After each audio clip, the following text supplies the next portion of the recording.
32 minutes, 21 seconds. 5-second tone followed by a 1-second pause. You are listening to Spaceboy Universe. Okay, gang, let's go.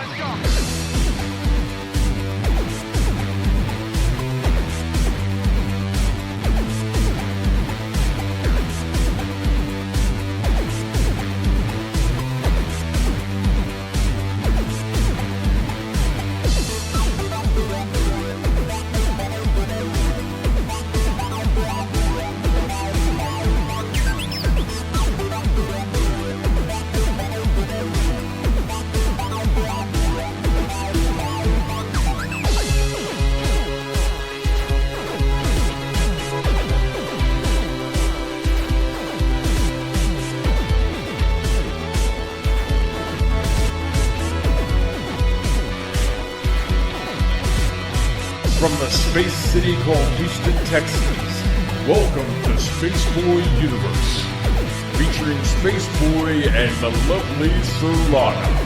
So strap in and prepare for launch sequence.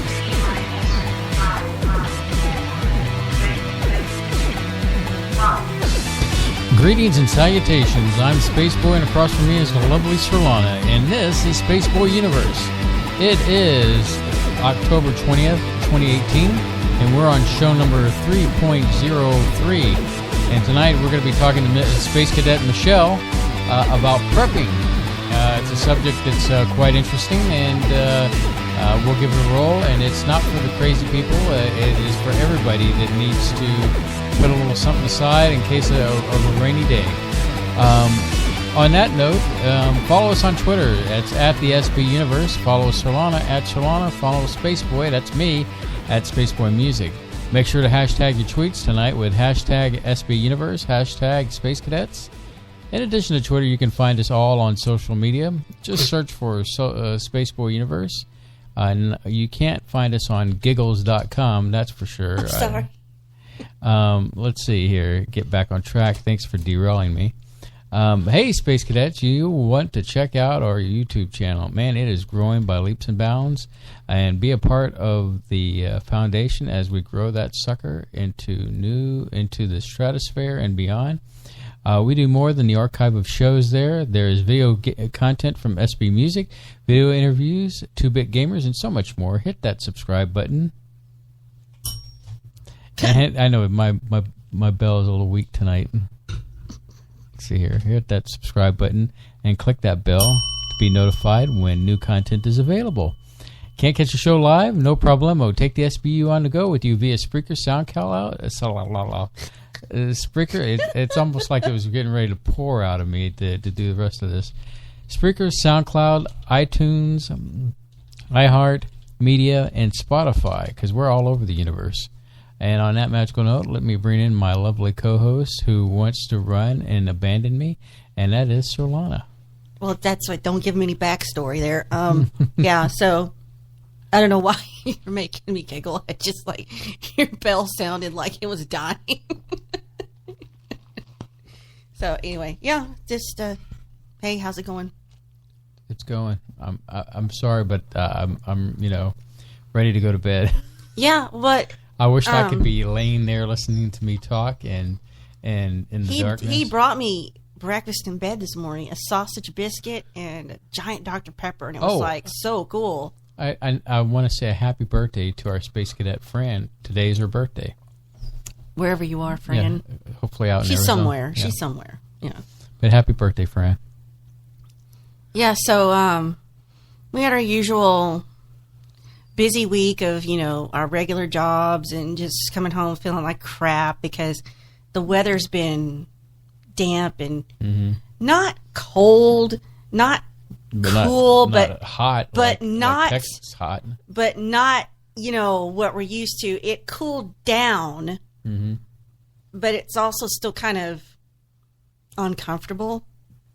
It's just not quite right. Making us ache. Yes, it's not doing anybody any favors. And my allergies are through the roof. I finally said, I'm going to have to break down and admit I've got to be taking some kind of daily preventative pill with my allergies and got that today. So and me, my arthritis has just been killing me. So. my right hand where I've got it is stiff. It's acting up, and the cat is cold. She's wearing a fur coat. There's no reason for the cat to be cold, but she's cold, and she's been like clinging to me to get my body warmth, to get my body heat. So I'm not fooled by her, liking me or anything. Just that. But anyway, so we'll just crack on to topical things, and I'm going to give you. I have not watched any episodic Marvel shows. I guess you call them TV shows, but they're not on TV. They're on online. Netflix. Well, Netflix has canceled Luke Cage.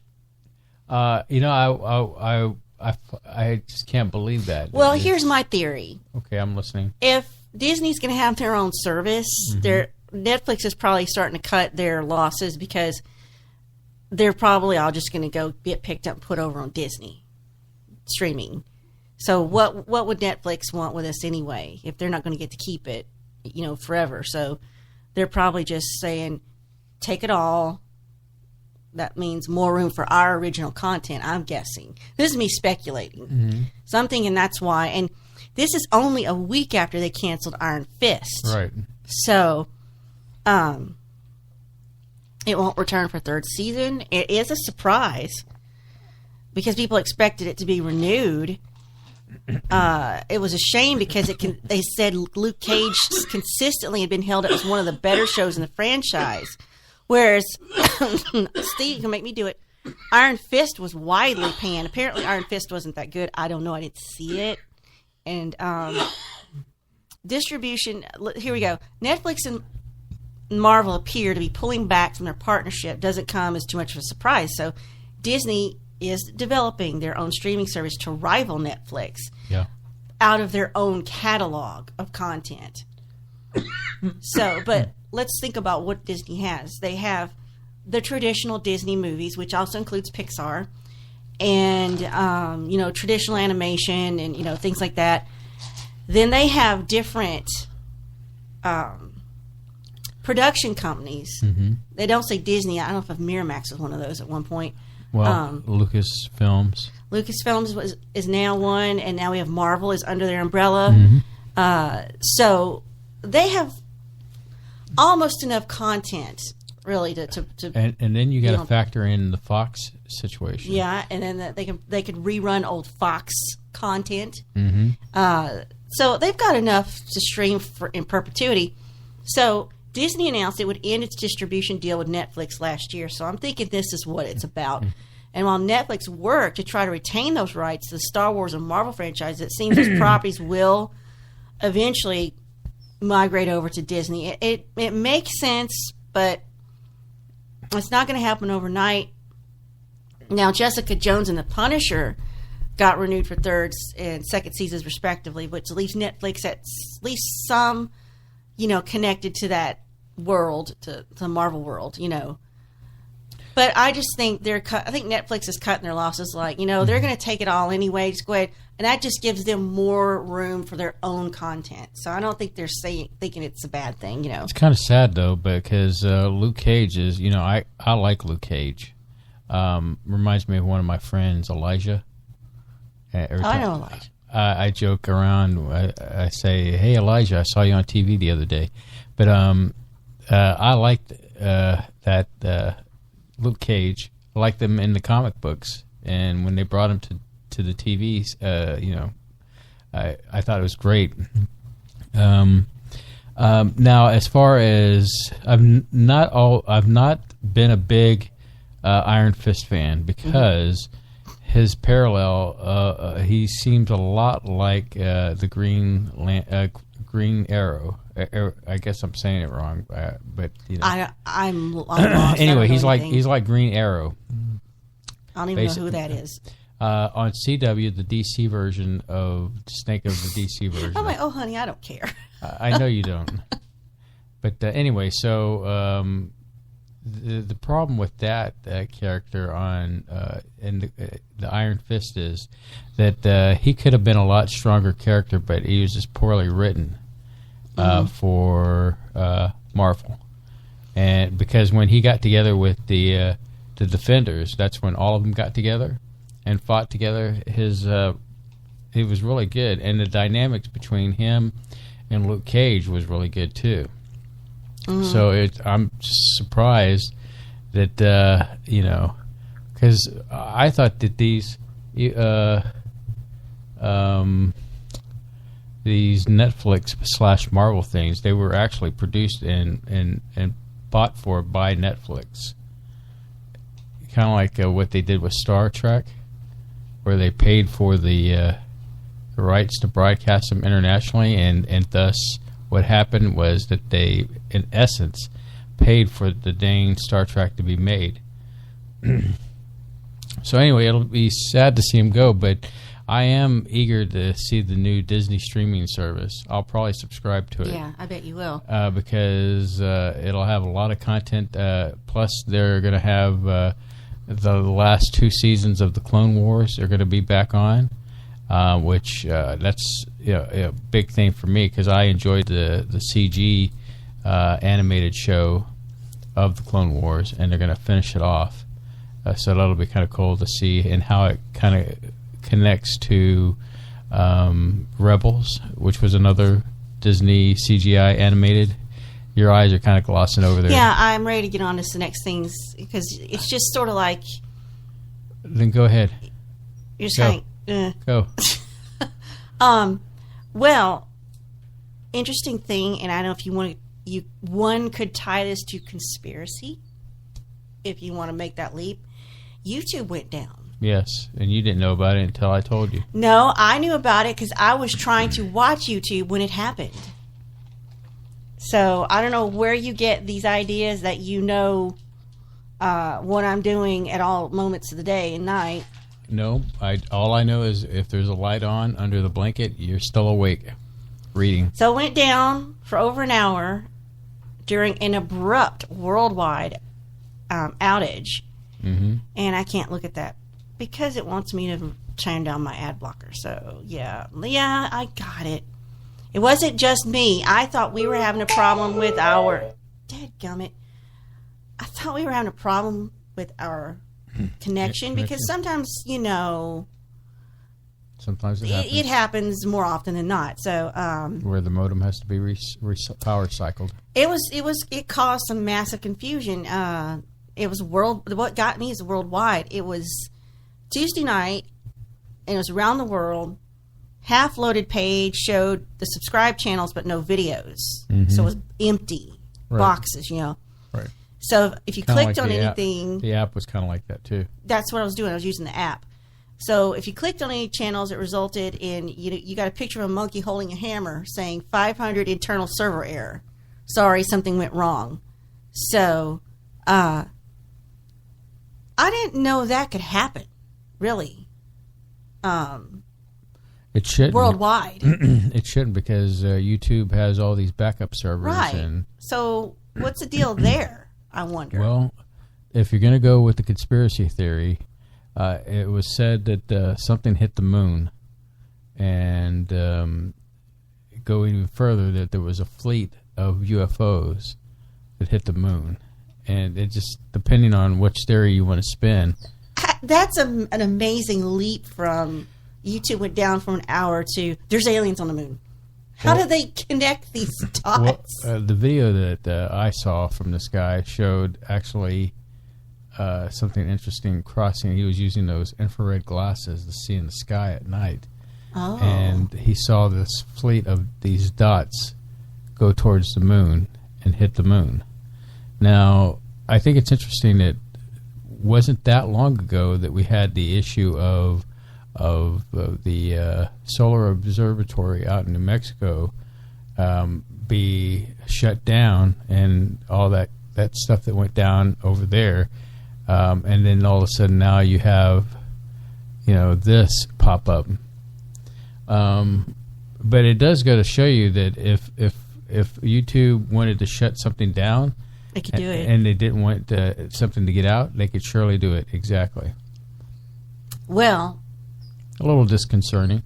I wonder if I'm gonna put this even crazier conspiracy. Maybe they shut down because they made a poor decision. Apparently, they are going to let Logan Paul have some web series that he was scheduled to have this year, even though they had said they were canceling that. Now, if you don't recall, January of this year, as soon as the new year started, this little stupid kid, Logan Paul, he has a brother called Jake. They're like huge YouTube celebrities with people under a certain age, let's put it that way. Well, he went over to Japan and acted like a jackass and went to the suicide forest over there and filmed a dead body. And he got a slight slap on the hand from YouTube. Now, what we are to infer from this is that showing a dead body isn't as bad as racial slurs. And why am I putting that up? PewDiePie made 2 quick, poor, offhand comments, and they canceled everything to do with him. This is, YouTube and Disney. Logan Paul is also signed up with Disney and YouTube for original content. So they killed Scare PewDiePie over PewDiePie's 2 comments. Right. Whereas Logan Paul films a dead body, he gets slapped on the hand, he goes on hiatus for a few months and comes back and he gets to have all his stuff. And they justify it like, well, we shouldn't punish all the people who work so hard on these projects for something that he did. And Pew says, yeah, because when I did my projects, nobody worked hard, no one was taking it seriously, so it's only right that they keep my stuff canceled and held back because, apparently, because what I did was way worse than showing a dead body. But you get the impression that whatever Felix, which is as PewDiePie's real name, whatever Felix feels about it, he's just it's over and done with in his mind. But I think he's correct. If you're going to punish one person for this little thing and this little thing, and then somebody comes along and does this big, egregious, horrible thing, you need to punish them equally, or the punishment needs to fit the crime. What's good for the goose is good for the gander. So what both of these guys did was not good, and it was wrong. Hughes is definitely paid for it, but it isn't fair how they treated them as content providers on YouTube. I agree, but it just goes to show I don't get some of these decisions that get put down. And this was all part of, stuff that Pew said was all part of the ongoing adpocalypse story from 2017, which trickled into 2018 because Logan Paul did the Suicide Forest New Year's Day or just after is when that aired in 2018. Well, he said he got paid for all that, didn't he? Yeah. Pew says he already got paid for it when they canceled it. It's never aired. He says the only thing is Scare PewDiePie 2 just needed to be edited, and it was done. Morse code over there?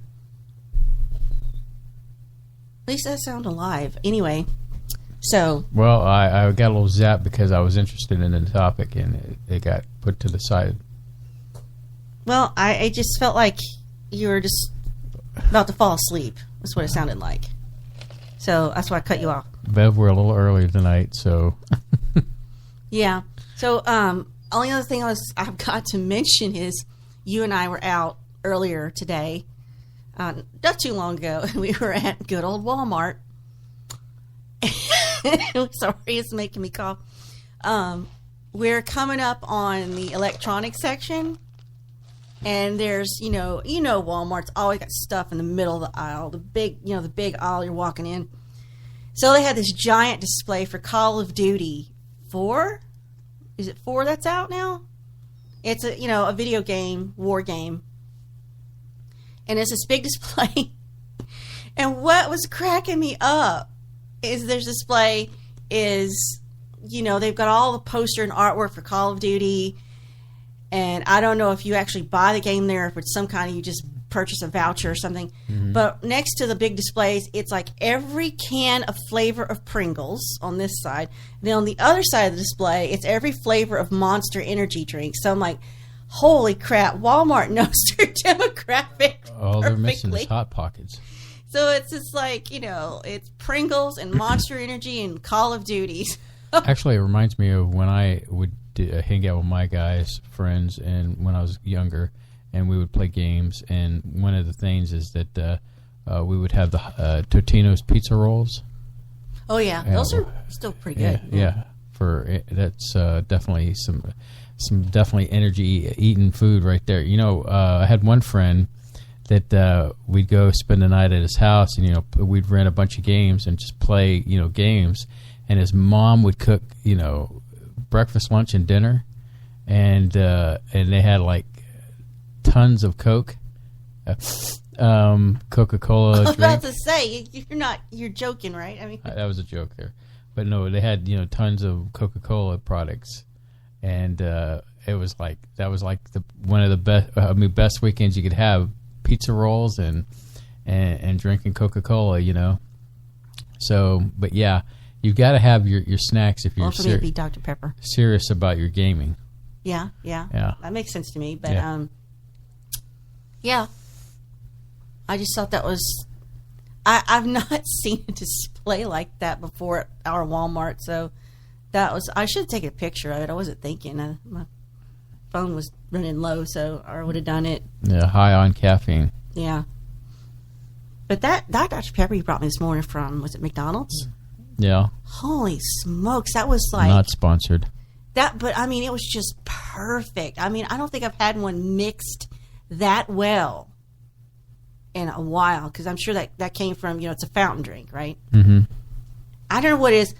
McDonald's has a commitment to their soda mixes like no one else. Instead of the plastic things that they had, they're in metal containers. Metal canisters, okay. Yeah.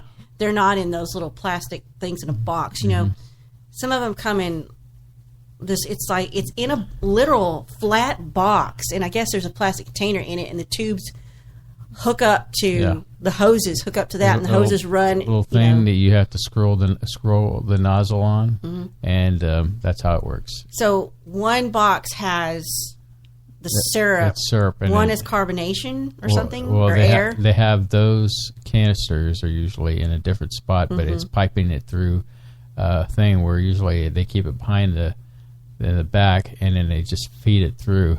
Well, you and I saw the innards of the what is that thing where you walk up to it and it's Freestyle? Every flavor? Yeah, Coca-Cola Freestyle. McDonald's will never have a Freestyle. No, because they can't control it as well, I guess. That's what McDonald's is all about, is they want to make sure the product they sell tastes exactly the same no matter what McDonald's you go to. And that is the only commitment they have to quality products, is to the soda. Everything else is not great.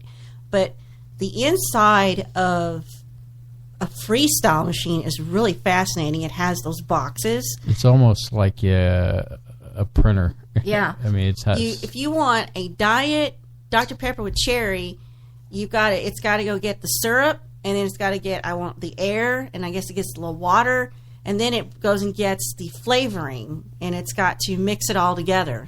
So I guess that's a computer's talking to it, right? No, it's definitely computer related, yes. And then, I don't know why that fascinates me, because we're living in this world. It's sophisticated, right? Well, I watched the thing about how that came about, and it was a documentary on the guy who created the Segway. Mm-hmm. He has a medical company that he runs, and I guess he approached, I can't remember if because he has a project that he does where he's trying to bring clean water to countries that don't have the ability to have clean water. Mm-hmm. And part of that mechanism that's in that is in the Freestyle machine. Mm-hmm. And so they were able to do all that. I want more places, especially fast food places, to be like, and I don't have any special love or care or liking for Panera Bread.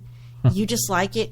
But here's what I do like about it. You walk in, there's screens, and you pick what you want. Self-kiosk. And you just a little kiosk. You order what you want, and you get your number, and then you go get your drink, and you pay for it right there with your card. The drink cups are right there in front of you. You just pick up your drink. You pay for it, you grab your drink, and you go sit down, and you don't have to talk to another human. That is freaking awesome.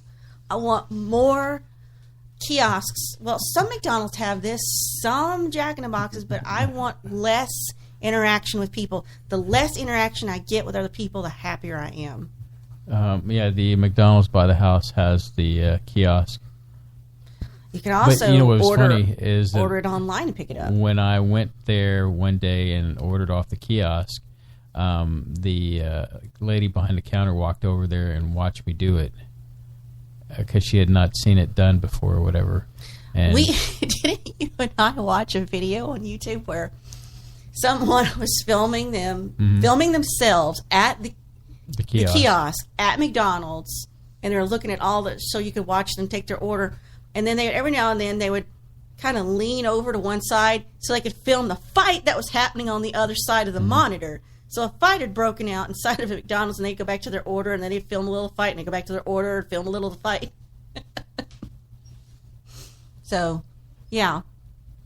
More self-serve kiosks, less talking, because I find that they get your order less incorrect that way. The more you talk to someone, the more wrong your order gets. You know? Well, I like to use the kiosk so I don't feel rushed. Mm-hmm. I can take my time and go through things. And I know it's expensive to do home delivery. We have access to DoorDash, Uber Eats, and Grubhub. And I like in there, you can actually type in notes. It was like, I want it this way. If you can't do it this way, cancel my order. So, yeah, I like that too. The only problem with the delivery service is the actual delivery fee. Mm-hmm. So, yeah. It can be steep if the location if it's far. Too, yeah, the problem. We're pretty lucky, I think, in that we have a decent-ish variety to choose from. Mm-hmm. One of these pizza places is probably going way too far to get to our house, but dang, it's good pizza. I mean, I've willing noticed to pay. The only time that the trip charge goes up is when it rains. Yeah, that's like they charge an aggravation fee. Mm-hmm. Yeah, they do. But for the most part, that blame particular pizza place that you speak of, they don't charge that fee all the time. It's aggravation. It varies. Yeah. I don't think that's too bad. But what blows my mind is it says we can order delivery from Great American Cookie Company, Marble Slab, Baskin Robbins, Starbucks, and donut places. That blows my mind. They'll bring it to our house. Some of that has got to be melted and no good by the time you get it, but, you know. Are you looking, well... What? I was going to say, are you looking forward to Thanksgiving? But that is the assumption that you're going to get invited somewhere. I'm sure I'll be invited somewhere. As holidays go down... I'll probably have to go with you. I'm not looking forward to holidays. But the problem is... And this sounds really terrible. This sounds really awful, and I know we got to go here. But I want Cajun fried turkey, and nobody we know does it except for my friend Leanne. So, I don't know why. On a sad note, probably why I'm so down in the dumps is that I didn't win the Mega Million lottery, which was $1 billion. Now, the upside is that it gets to roll over because nobody won the $1 billion. So it goes up to $1.6 billion. That's a lot of cheddar. And I know if I won, we would get into a van and cruise the United States. And well, yeah, in about a month or two. And we would probably come see Space Cadets broadcast live from wherever they're at. That would be kind of fun. But anyway, yeah, we got to take the break. So sit right there and let me cue this up, and we're going to talk about prepping. It's an important subject, as Surlana will tell you later here. I try to focus on making sure that we have supplies, and then we'll be bringing on Miss Michelle to talk about prepping too. Space Cadet Michelle, she's in the chat room as we speak. And get ready to do those dial-in numbers, Miss Michelle. So here we go.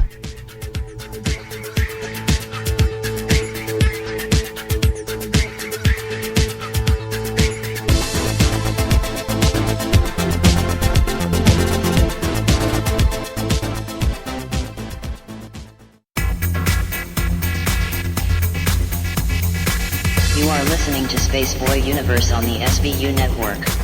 Explore the universe with Spaceboy and Surlana. This is author Jordan Root. You are listening to the Spaceboy Universe. This is K28, and I'm listening to Spaceboy Universe. Hi, y'all. This is Lori calling from Texas, and I love listening to Spaceboy Universe. Hey, this is Dave Cruz, host of Beyond the Strange, and you're listening to Spaceboy Universe. This is Wendy. I'm listening to Spaceboy Universe. Hey, y'all. This is Lorelai DeLille. I listen to Spaceboy Universe. Don't you? Tell your mom and them I said hi.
You are listening to Spaceboy Universe. Here are your hosts, Spaceboy and Surlana.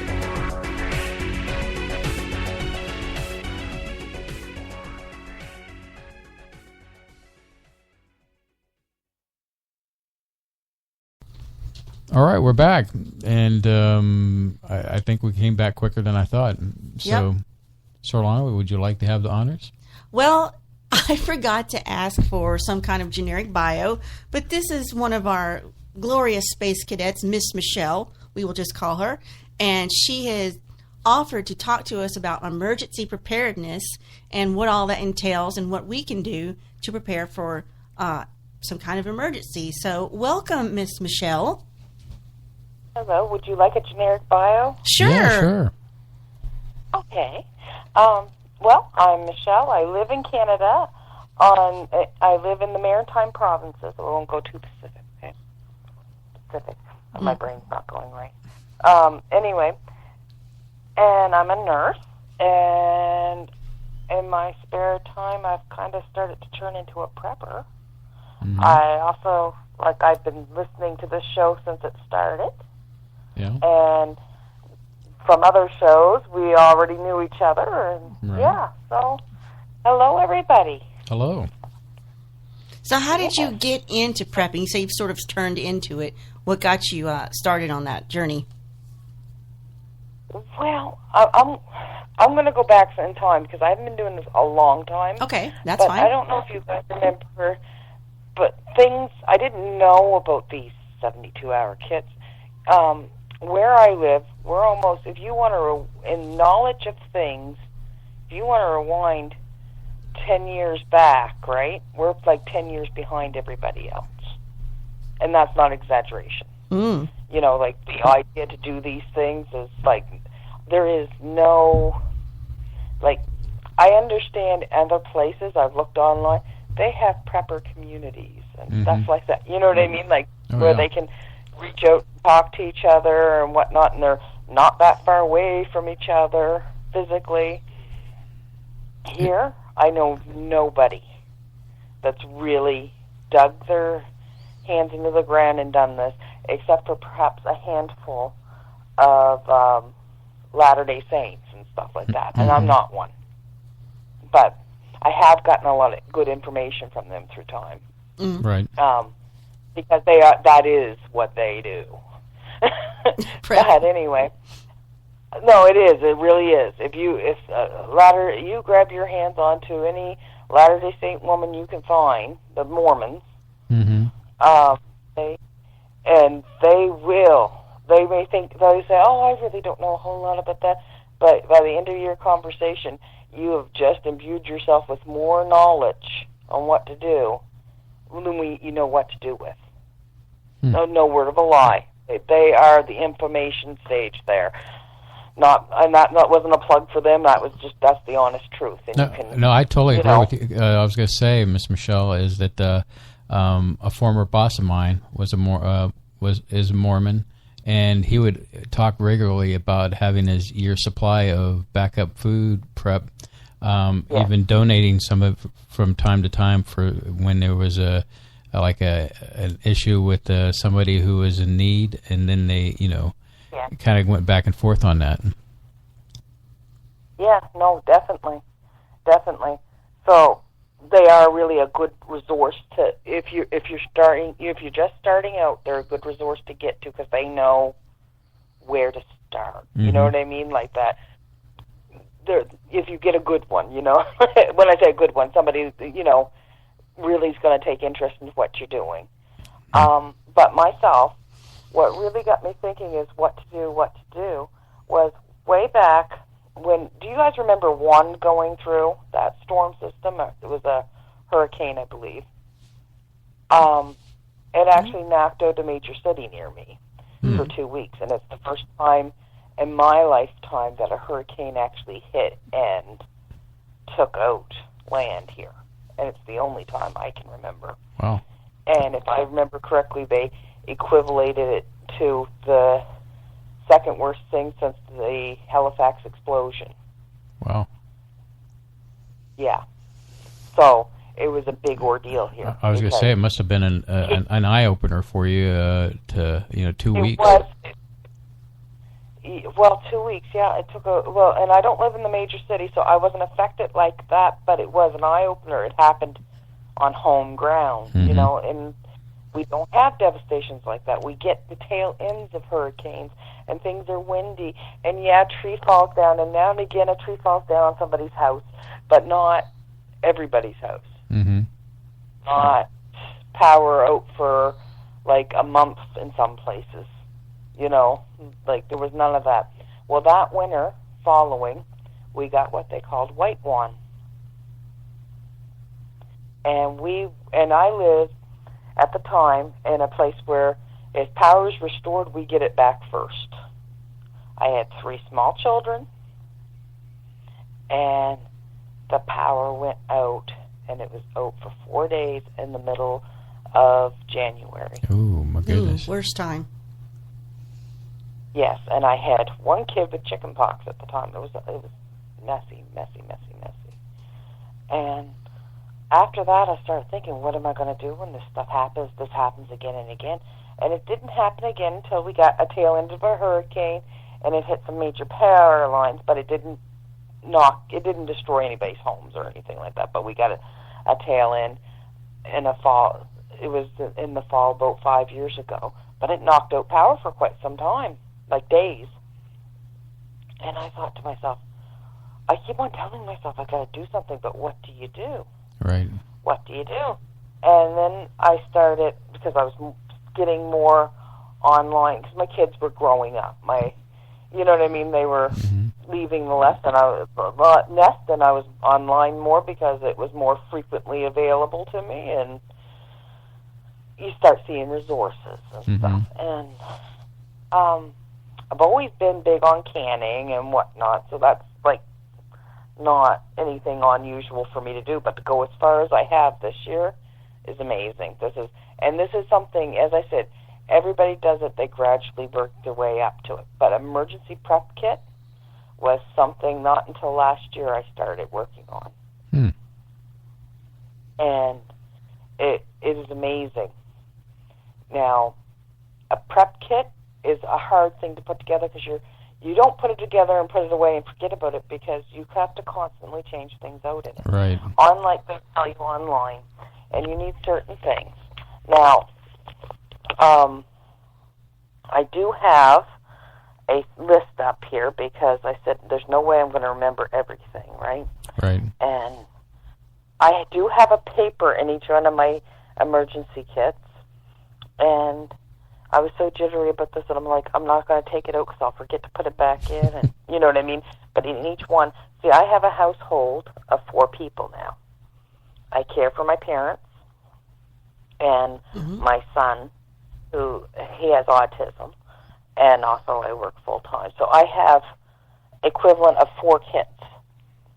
Now, I'm going to go into this more than one person in the family, and how do you do that, and okay? It's a lot of stuff they expect you to have in one of these kits. Like, you know, when you look at it, you go, oh my gosh, that's so much. But it's not too bad. Not as bad as you would think. So, I'm going to get this list back up. You'd think I'd have that up like a smart woman, but I don't. Why do I have so many things up on my thing here anyway? Everyday question. Anyway, but I'll begin with the obvious. Everybody talks about the water that you have to have. It's a gallon of water a day. Now, kits I'm going to talk about are 72 hours. You take that or leave it. You can make it a 5-day kit. Good luck. You go lift 3 gallons of water and think, I have to have other stuff carrying with this. Now, Miss Michelle, right? The quick question, I mean, I'm kind of familiar with this, but why 72 hours? Yeah. What 72 what hours. Makes that the magic number? The magic, though, I wish I knew. Well, that's the estimated amount of time that they think that you'd have to be away from your home. Say, if there was flooding or something like that, they're thinking 72 hours, and then you'll be placed somewhere where you'd be able to get to running fresh water and whatnot, like electricity. So you could be potentially, okay, say, for example, in my case, I live in a very good place where I'm not going to get flooded out, okay? Unless my whole province is going underwater, I'm not flooding out, okay? So but say if I wasn't, and maybe I lived somewhere that I was quite close to a dam. Those are places where you're in danger around here. Right. And we're in danger. Issue a warning. Well, we are. Or here, this would be in danger. Yeah. Oh dear. I'm sorry. But you'd be in danger of that due to the fact of maybe lack of maintenance because it's an old dam. It's something maybe they're not keeping up. That's why they say when you see the beavers running, it's time to get going. Yes. Anyway, so when you do that,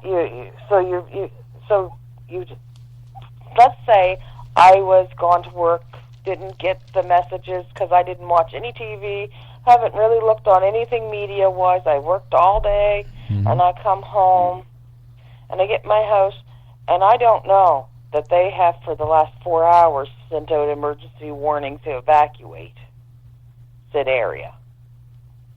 I go home, and it's too late to get to dry ground, really. I have to take that 72-hour pack and get trucking to wherever I can. I may be blocked off from getting to, say, like here, we often use fire halls or churches for, I don't know if you guys have that fire halls there. Oh, yeah. No. Firehouse? Okay. Are you saying firehouse? Yeah. I know what you're talking about. No, fire halls. Oh, fire halls. Well, we have our fire departments often have a hall that goes with it. And, like, people often have their receptions that it's normal. Oh, I you mean like a hall? So, we call HALL. Yeah. Like banquet halls and, Yeah. And we have designated emergency places as needed. Okay, so here it's our fire halls, okay? And I'm sorry I'm saying it with my accent. No, we love your accent. We don't like to stand on when it comes to accents. Trust us. Deep Southern people. No, I just realized it's probably how we pronunciate things different. Canadian talking to Southern people. But the thing is that Surlana and I, when we know Canadians, and we're pretty much can pick up the Canadian sound. So we definitely can understand you. Yes. Well, you just you can probably see my Canadian accent right in my typing. Yeah. But that's okay. Anyway, so here we'll call it designated emergency areas, okay? So if a person doesn't know where they are, I encourage you to reach out and try to find out from your local area, whether it's your town hall or what. Find out where your emergency areas are, because you need to know where you need to go in a case of emergency, because sometimes you only have 2 hours notice to get out. And if not, you and your everything's gone. So I get home, and all of a sudden I see water's rising. I'd have to grab my 72-hour kit, and I may be separated. That flood may separate me from getting to. I may have to go a different direction.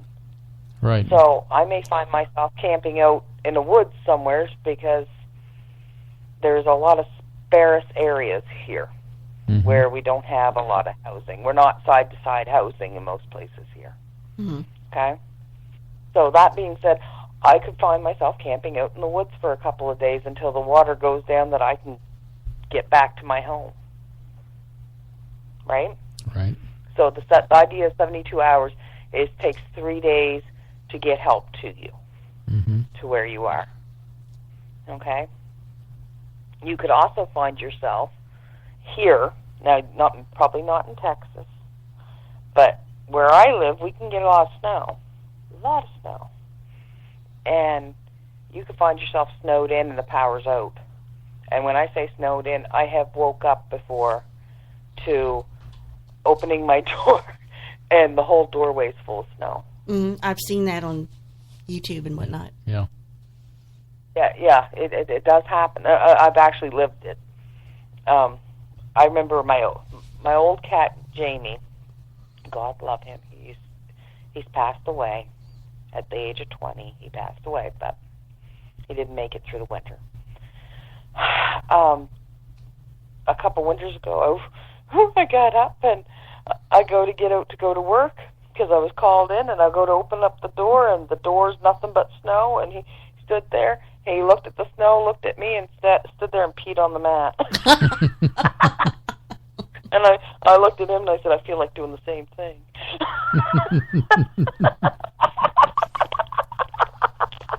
He just got right to the point. He's like, I ain't going out there. No, it scared him so bad. He looked at it. He was ready to go, run outside to go pee, and he peed right there. There's no getting through that. That's right, Betty. It was kind of gross, but, when he was 18 years old, he's allowed to do that on occasion. Mm-hmm. The exceptions we make. Anyway, so the reasons for the 72-hour kits vary, right? Your location. You may not be somebody central, living in a central location. So you could be somebody living in the Outbacks, right? Right. You might have 10 miles before there's another person near you, right? Right. You might be an hour to any stores or anything. If a disaster like that hits you, and you find yourself in a situation where you have to flee your home, you need to have what it takes to live, because you might not be able, if you have to flee your home, your exit options might be limited. Mm-hmm. Okay. So, I still haven't found that document. I probably was very smart and closed it. But I will find it here. Because I have a document in here that tells you on a basic, because instead of telling you what's in my kit, I will tell you different, because it doesn't make sense. A lot of your listeners are in southern areas where they don't need a winter coat, and they're, Mm-hmm. they don't need those extra layers. Right. Oh, there it is. So I'm going to give you a basic, and this is from the government, now we don't always take what the government says, and I'm not telling anybody they have to listen to what the government says, okay? Mm-hmm. Okay. But this does give you a basic, this is your ground checklist, okay? Mm-hmm. So you should have prescription medication and glasses, like an extra set of glasses if you need them, okay? Okay. If you have small children, babies, you should have your an extra case of formula, or however you do the milk thing for them, and diapers in there, because you're going to need it. Mm-hmm. You are for your pets, because let's face it, there's a lot of us that would not leave our pets behind in a disaster. You need to bring pet food and extra water for your pets. And pets dogs drink more water than cats. So, you weigh the amount of water by, kind of pay attention to your cats and dogs for a few days and figure what they take in a day, right? Right. You may only need a liter or a pint, or however you guys measure that out, of water for them, right? Mm-hmm. But you may make sure you have food and water extra for them.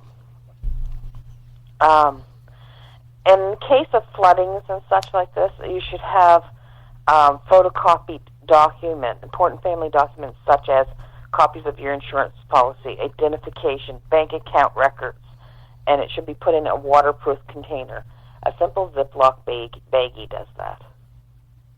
Mm-hmm. But you need to, be able to show who you are, and, you might want your house insurance in there if you have house insurance, or renter's insurance. You need to prove that you have these things. Because you can't really rely on a lot of people do cloud storage and keep personal documents that way. And if there's a chance, if you could be cut off. Sometimes you have to have that documentation, even if it's like a bill and your driver's license, just to prove you live there and that's your house, so they can let you back to it. That's right. That's right. Okay, so also it suggests that you have cash, and I don't know how old this list is, but it's saying traveler's checks and change. Now, traveler's checks, I would go with some cash and change. It's recommended around $20 that you have. Well, that doesn't have to come out of your pocket today. You don't have to go out and buy something to fit your stuff in, put the money in it, put all these things in there today. Okay, so guys, just when you hear all this stuff, relax. This is not where we're going with this. It's a slow build. It's a slow build because it's an ongoing build always. You need. Whoops, why'd that go like that? Here we go. Emergency reference materials such as a first aid book or information from the ReadyGov. So this is something they're thinking. Everybody wants to go to the worst case scenario. Oh, we ran to the woods for safety during a thing, and Auntie May broke her leg. Well, you need to know how to make a splint for that leg. Yeah. Now, if it's the zombie apocalypse, leave Auntie May behind. Okay? She's going to slow you down. Take one for the team. That's right. That's right. And make her look like she's coming from another direction so they don't follow you. See, these are things that I would just take care of Auntie May right there, but that's all I'm saying, No, you need some misdirection, and so that the rest of the team can survive. So, anyway, that's right.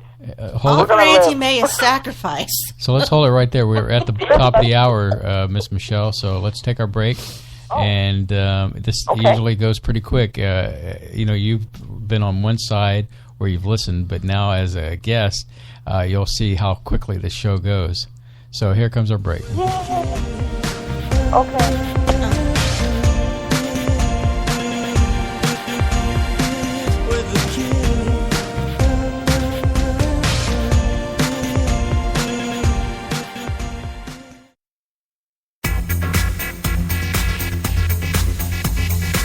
You are listening to Spaceboy Universe on the SBU network. Explore the universe with Spaceboy and Surlana. Hey, Surlana! What? If Spaceboy Universe was cheese, would you eat it? Come on now, it's a simple question. Maybe? SpaceboyUniverse.com.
You are listening to Spaceboy Universe. Here are your hosts, Spaceboy and Surlana.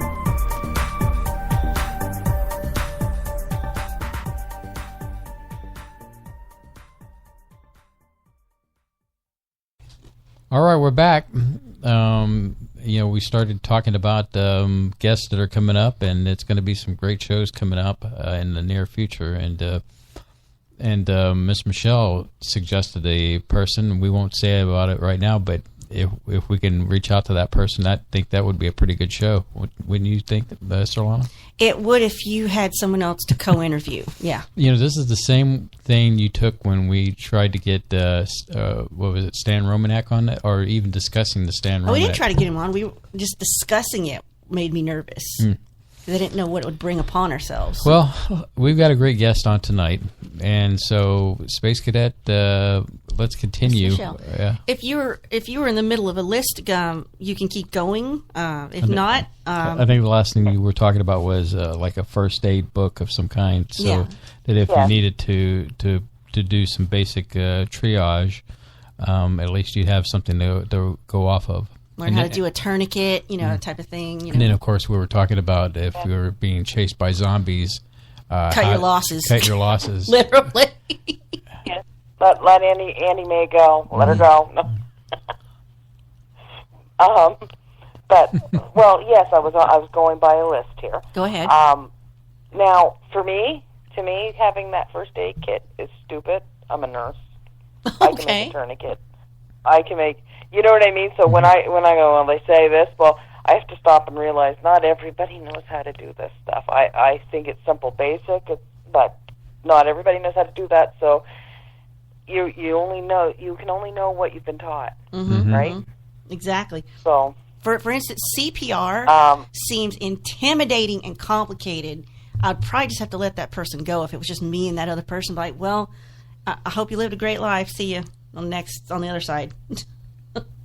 It is intimidating because I've been on the side of giving it and broke ribs before. Well, yeah, but ribs can heal.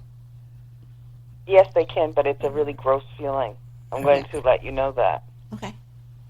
And I'll just say, do it. People do it. If you can do it, do it. And if you're in an emergency situation and you've got broken ribs, man, I can tell you that that's not going to be that you're not going to be the happiest camper in that situation. No, but you'll be alive, maybe. Yeah. Anyway, just saying, it's no fun breaking the ribs, being on that end either. You feel really gross after you've done that. But anyway, on to other information. So the next thing on the list is we need to move to... Actually, I'll do a real quick recap for those people who just tuned in. So you should have prescription medication. If you have children, their formula and diapers, etc., that they need, like that. Food and water for your pets. Your important documents, such as your insurance policies and copies of, identification and whatnot, in a Ziploc baggie. When they say a waterproof container, Ziploc baggie will do it. The first aid book or something like that to show you how to do that stuff. So the next thing is sleeping bag or warm blanket for each person. Consider addition bidding if you live in cold weather climate. So somebody like me, I do have the sleeping bags that go for -40 for each family member. Anyway.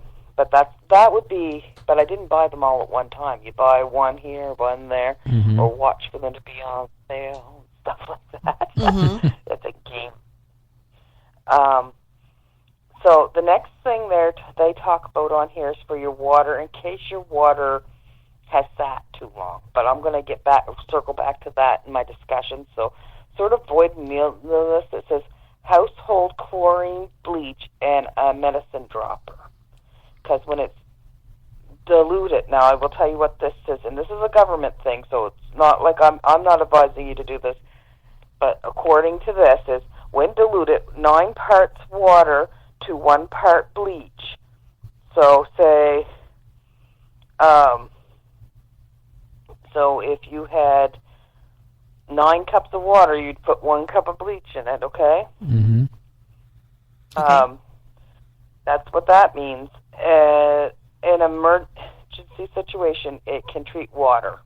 So, like, say if you didn't have enough water, but you got to a lake, that's what they're telling you to do, okay? Okay. Or your water has become stagnant or stale. But I'm going to circle back to that because there's other things I have learned from, as I said before, a lovely Mormon lady has imbued me with some good information.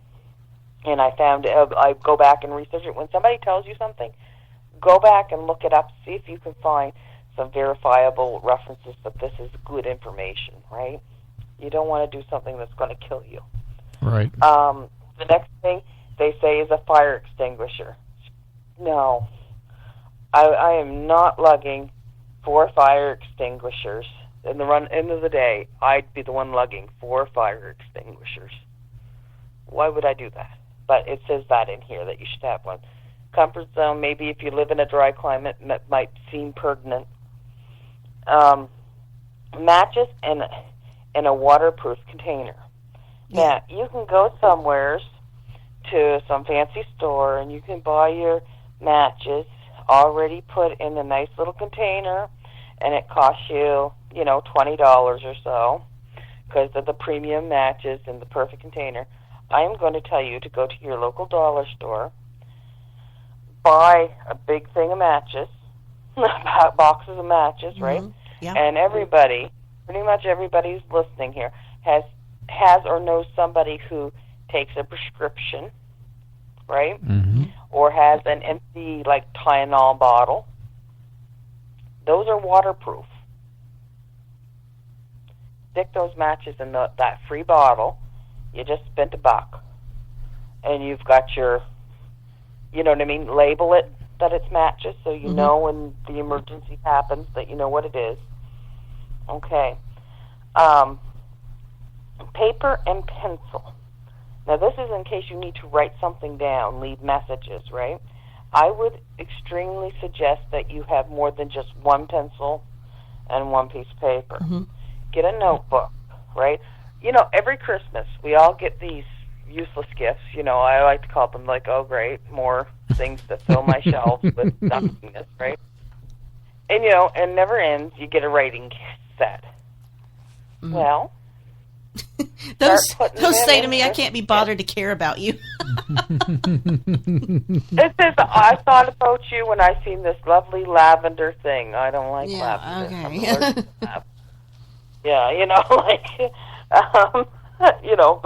But guess what? It's going to help you because it's going to go into that kit.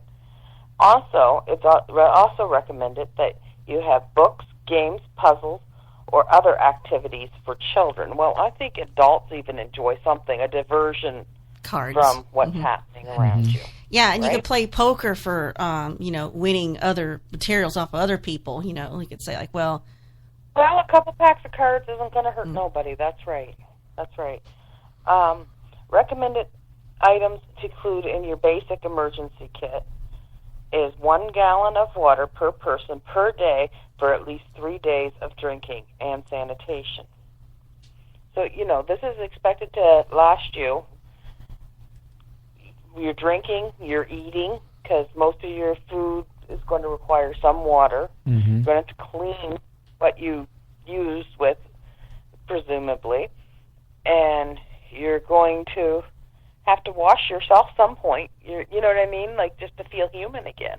We are in a society that most of us shower daily, Mm-hmm. And that's just the facts, right? It's sort of a new. Now, 40 years ago, they didn't shower daily like that unless you worked a really dirty job that you had to. But now everybody showers every day. So you picture if everything's shut down and all you can do is use a gallon of water a day, you're really going to be thankful for that washcloth that I'm going to tell you to make sure you pack a few of. And to wash your face and hands and other parts. Anyway,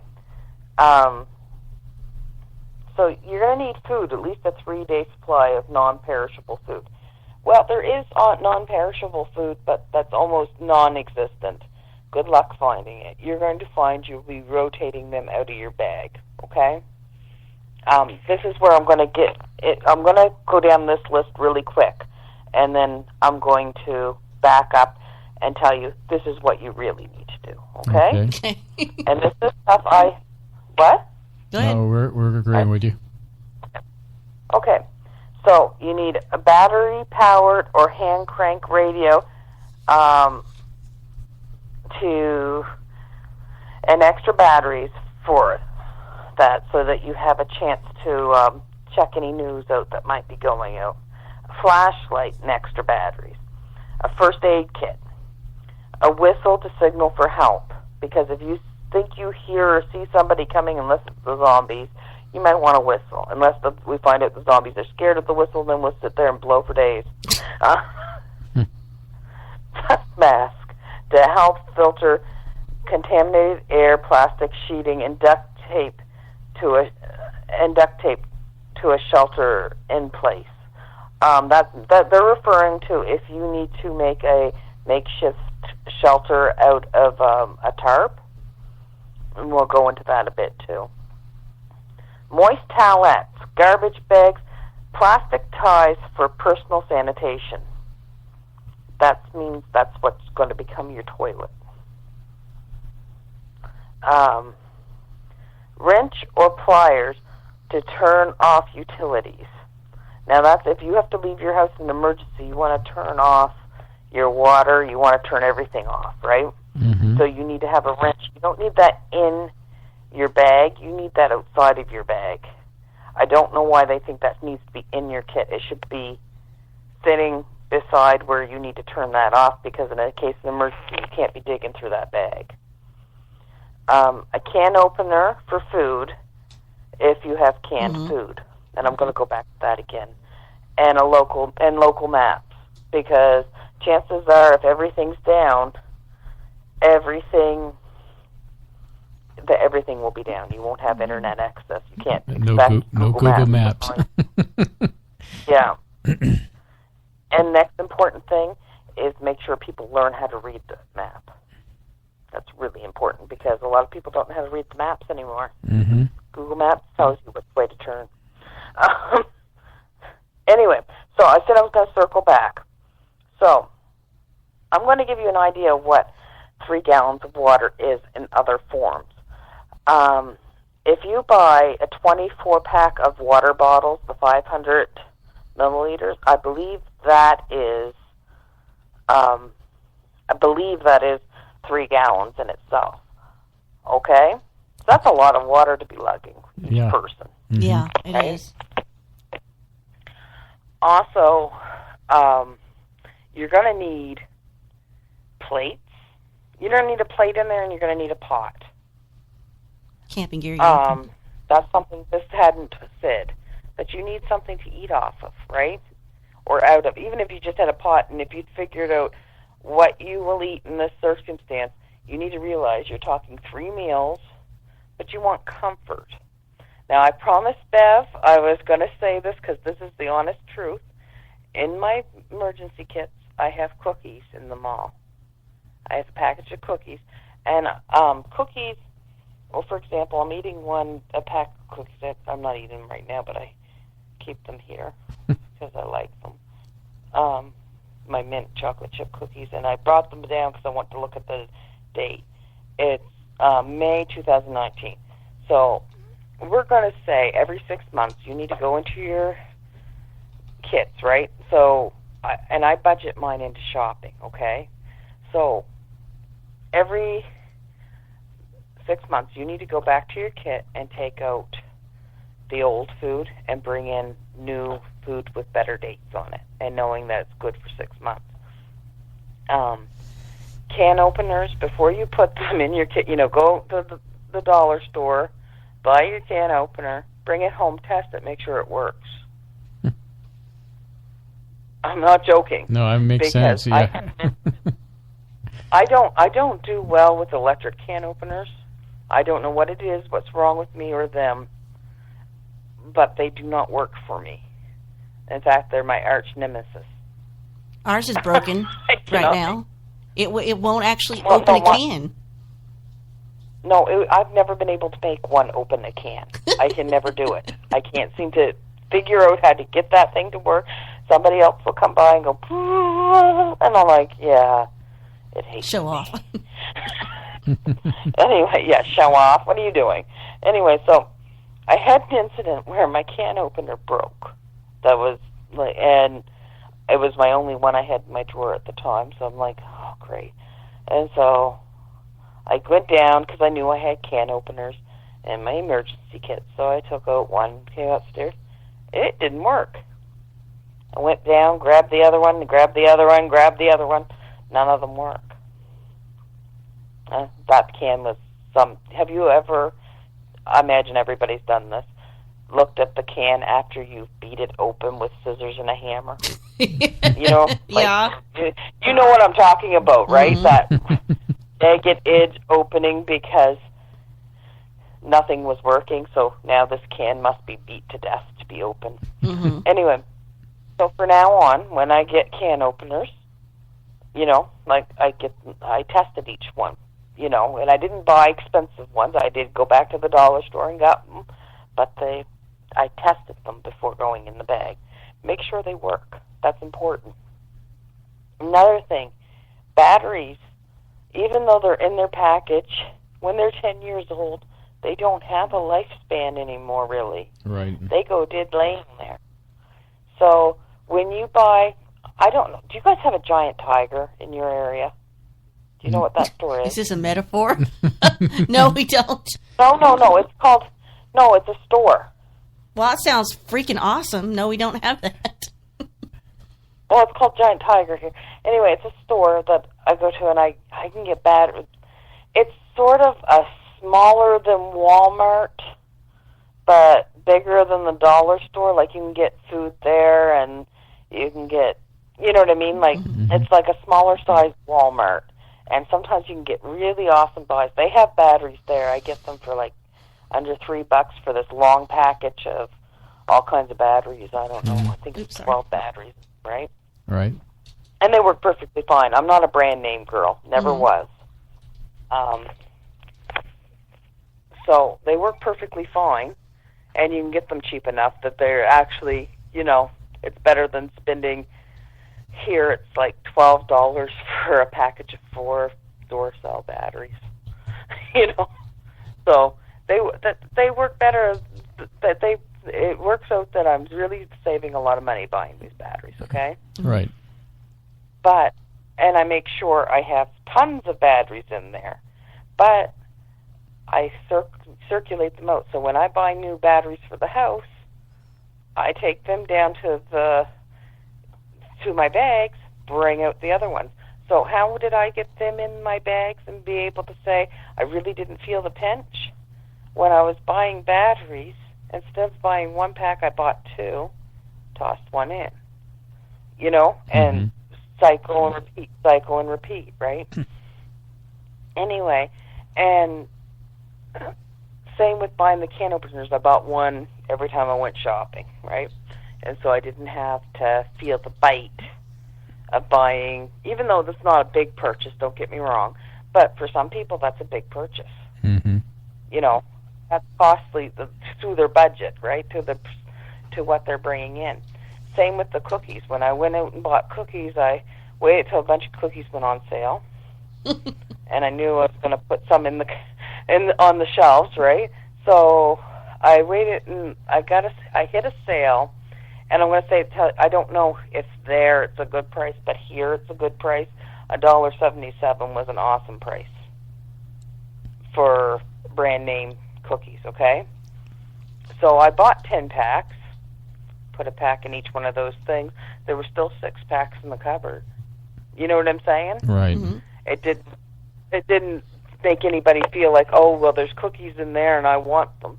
No, I'll bring them out when I buy cookies again. Mm-hmm. And that way, the fresher cookies are there. Same with my storage. That's sort of how I do it, too. Well, it's kind of like the old phrase that I've been brought up on is And as a kid, it always cracked me up when my grandfather would say, "How do you eat an elephant?" And I'd be like perplexed, like, what does this have to do with the price of tea in China? And then he would come back and he'd say, "You eat an elephant one bite at a time," and that's how you get through something that's big. Is that just like you're describing? Is the small little mosquito bites of purchasing will add up to something big in the end, and that's how you're managing to grow your pantry for your emergency stuff. Mm-hmm. Yes. Now, and talking about the emergency stuff, everybody always thinks, well, I have to get a duffel bag to start. Well, I did start with a duffel bag. I was very lucky. I was into a Walmart, and I seen these bags,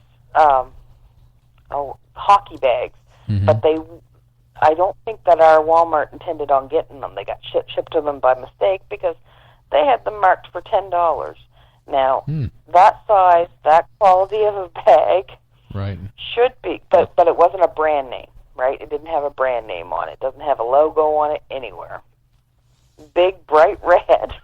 and I seen it. It was $10. Now, here, they are really expensive because just about every teenage boy needs a hockey bag. Mm-hmm. And it's something you need. They really put the prices on them. And they can be, $70, $80. So that was my first get-go. I went and got that, but you don't need to start with that. Plenty of people start with. Now, I know the Rubbermaid tote thing was always a big thing quite a while back. Mm-hmm. Do you have Rubbermaid totes? Oh, yeah. In fact, that's where some of our storage is in. Exactly. Well, if you can find room to empty one Rubbermaid tote and start putting your stuff in there. That's what we did. For your emergency. Yes, exactly. Good job. But then we went and we cannibalized it for everyday use. Now it's empty again. We got to refill it. No. I know, but we've got canned goods in there right now. No, we had something in the back room. We had a clear plastic tote, and it had emergency kit, and it had all the batteries, and it's just almost everything you mentioned. Tape. And then we're like, hey, we need some batteries. Well, there's some in the emergency kit, and so we just used them all. And some of the couple items that we put in there too was like a can of WD-40. Some rope, yes, and some, I was going to get to that stuff too. Yeah. That's really good. Now, so that tote is a great idea. Now, the only problem is if you have to get up and go and leave with this stuff. Yeah, it weighs an arm and a leg. That might be difficult. Yeah, with all the water, it might be a difficulty. Now, what I have done is I have devised, I've got several packs now, right? And I always have two cases of 24 bottles of water. Now, I rotate them quite frequently. Always rotate that because the plastic breaks down on those water bottles. Mm-hmm. But it is, quite frankly, on the go, the easiest thing to have. I have two of them. Also, I had this dream. You guys are going to laugh at me. I do have dreams, and they're kind of prolific, okay? I had this dream that I was canning water. And I laughed my butt off because I've been canning so much lately, right? Mm-hmm. That I laughed my butt off. I'm gone crazy. I'm canning water now in my dreams. And then somebody said to me, well, wouldn't it be sterile water then? And I go, huh. And then I looked it up. By golly, people can water. So I've started canning water. And I wrap this is where it gets really crazy. I wrap up I have 1.5, 1.5 quart jars that I wasn't using for anything because that's way too big for my family now, okay? Right. So I have 1.5 quart jars of water, and I canned it. All you have to do is put it in for 10, 15 minutes, doesn't really matter. You put boiling water, and you can add salt to it if you want, but you don't have to. You you will never have to change that out as long as you keep them in a dark place where no light's hitting them, so no algae grows. Gotcha. Okay? That being said, knowing me, next year I'll pop them open and redo it. But when I was done, when I knew I did that, so I took them and I wrapped them in, once I knew they were cooled and sealed, right? Mm-hmm. I wrapped them in my sleeping bags. So they're not taking extra space, but so everybody has 2 gallons of water in mason jars in on their person, in each of their kits, okay? Gotcha. Well, hold it right there, Miss Michelle, because we're at the bottom of the hour. Another break? Yeah, another break. Okay. I know, we've got to do it. It goes quick. I know. It's like when you're... do we have enough time for what I have to tell you? No? Yeah, there's plenty enough time, but trust me, we will have time. It's a whole nother hour. So hold that thought. We're going to take a break. Miss Michelle's not going anywhere, any guys. She's going to be right here when we come back from our break. Okay.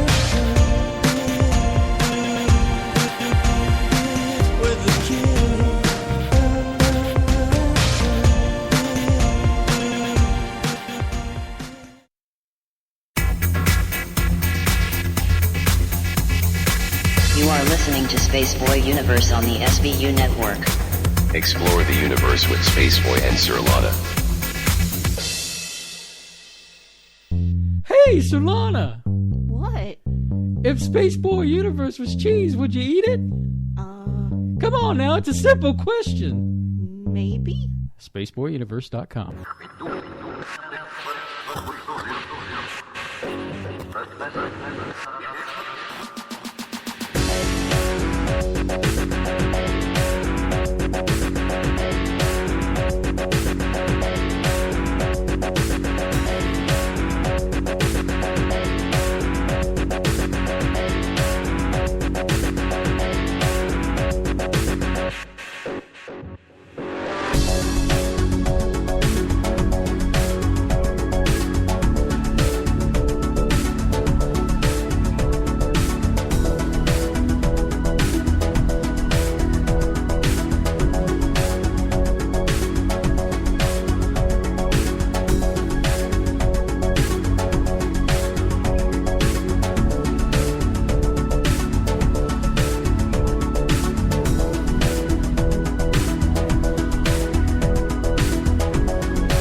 You are listening to Spaceboy Universe. Here are your hosts, Spaceboy and Surlana.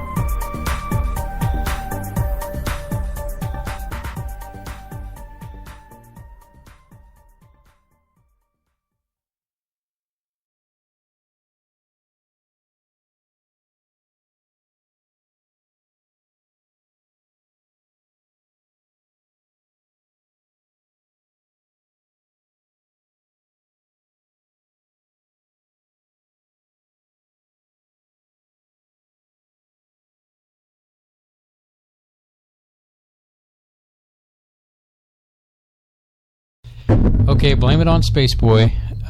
Spaceboy took his sweet time, and I apologize, Space Cadets, but we're back. So where do we go from here, Miss Michelle? I think the last time we were talking about covering up canning goods so that they don't create algae inside the canisters, correct? Well, that was water. Or water, okay. Yes, if you're canning water, you have to make sure they're covered and absent from all light, because they can develop algae in them. Just like if you buy the gallon jugs of water, eventually they can go gross too. Right. But people talk about water going stagnant and stale. Here's a trick that I've learned, as I said before. I've learned a lot of good tips and tricks. All you have to do is to freshen up water is, if it's just stale, like that, flat, really, it has a bad sort of feeling in your mouth. Right. All you have to do is have 2 glasses or 2 containers to get it reoxygenated. You just pour it into one container, into the next, and back and forth a few times. And it reoxygenates. Mm-hmm. I'm saying the word wrong, I'm sorry. Oxygenate? Tongue-tied. Yes, that word. Anyway, you do that, and it brings it back to life. It's a really good thing. So that's a good thing to know. Also, on an easier thing, instead of worrying about how many droplets, if I'm going to take chlorine bleach for my water to purify it, you can actually go and buy, and it's like $7 for this bottle. And it's a good-sized bottle, I'd say. To me, it's a good-sized bottle compared to how much you'd ever have to use. I don't know, it's about 200 milliliters. You know, that's a good size because you only use a drop, basically, to a bottle of water. And it has the proper chlorine mix to it to add to your water to make it safe. If it's a questionable source, so you can buy them.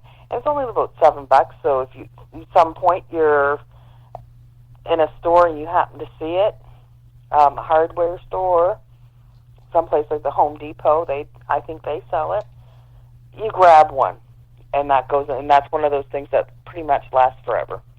Okay? There is items you can store, and they have no expiry date. Sugar, salt, and vinegar, I believe. Vinegar might have expiry date, excuse me. I might be wrong on that. But sugar and salt for sure.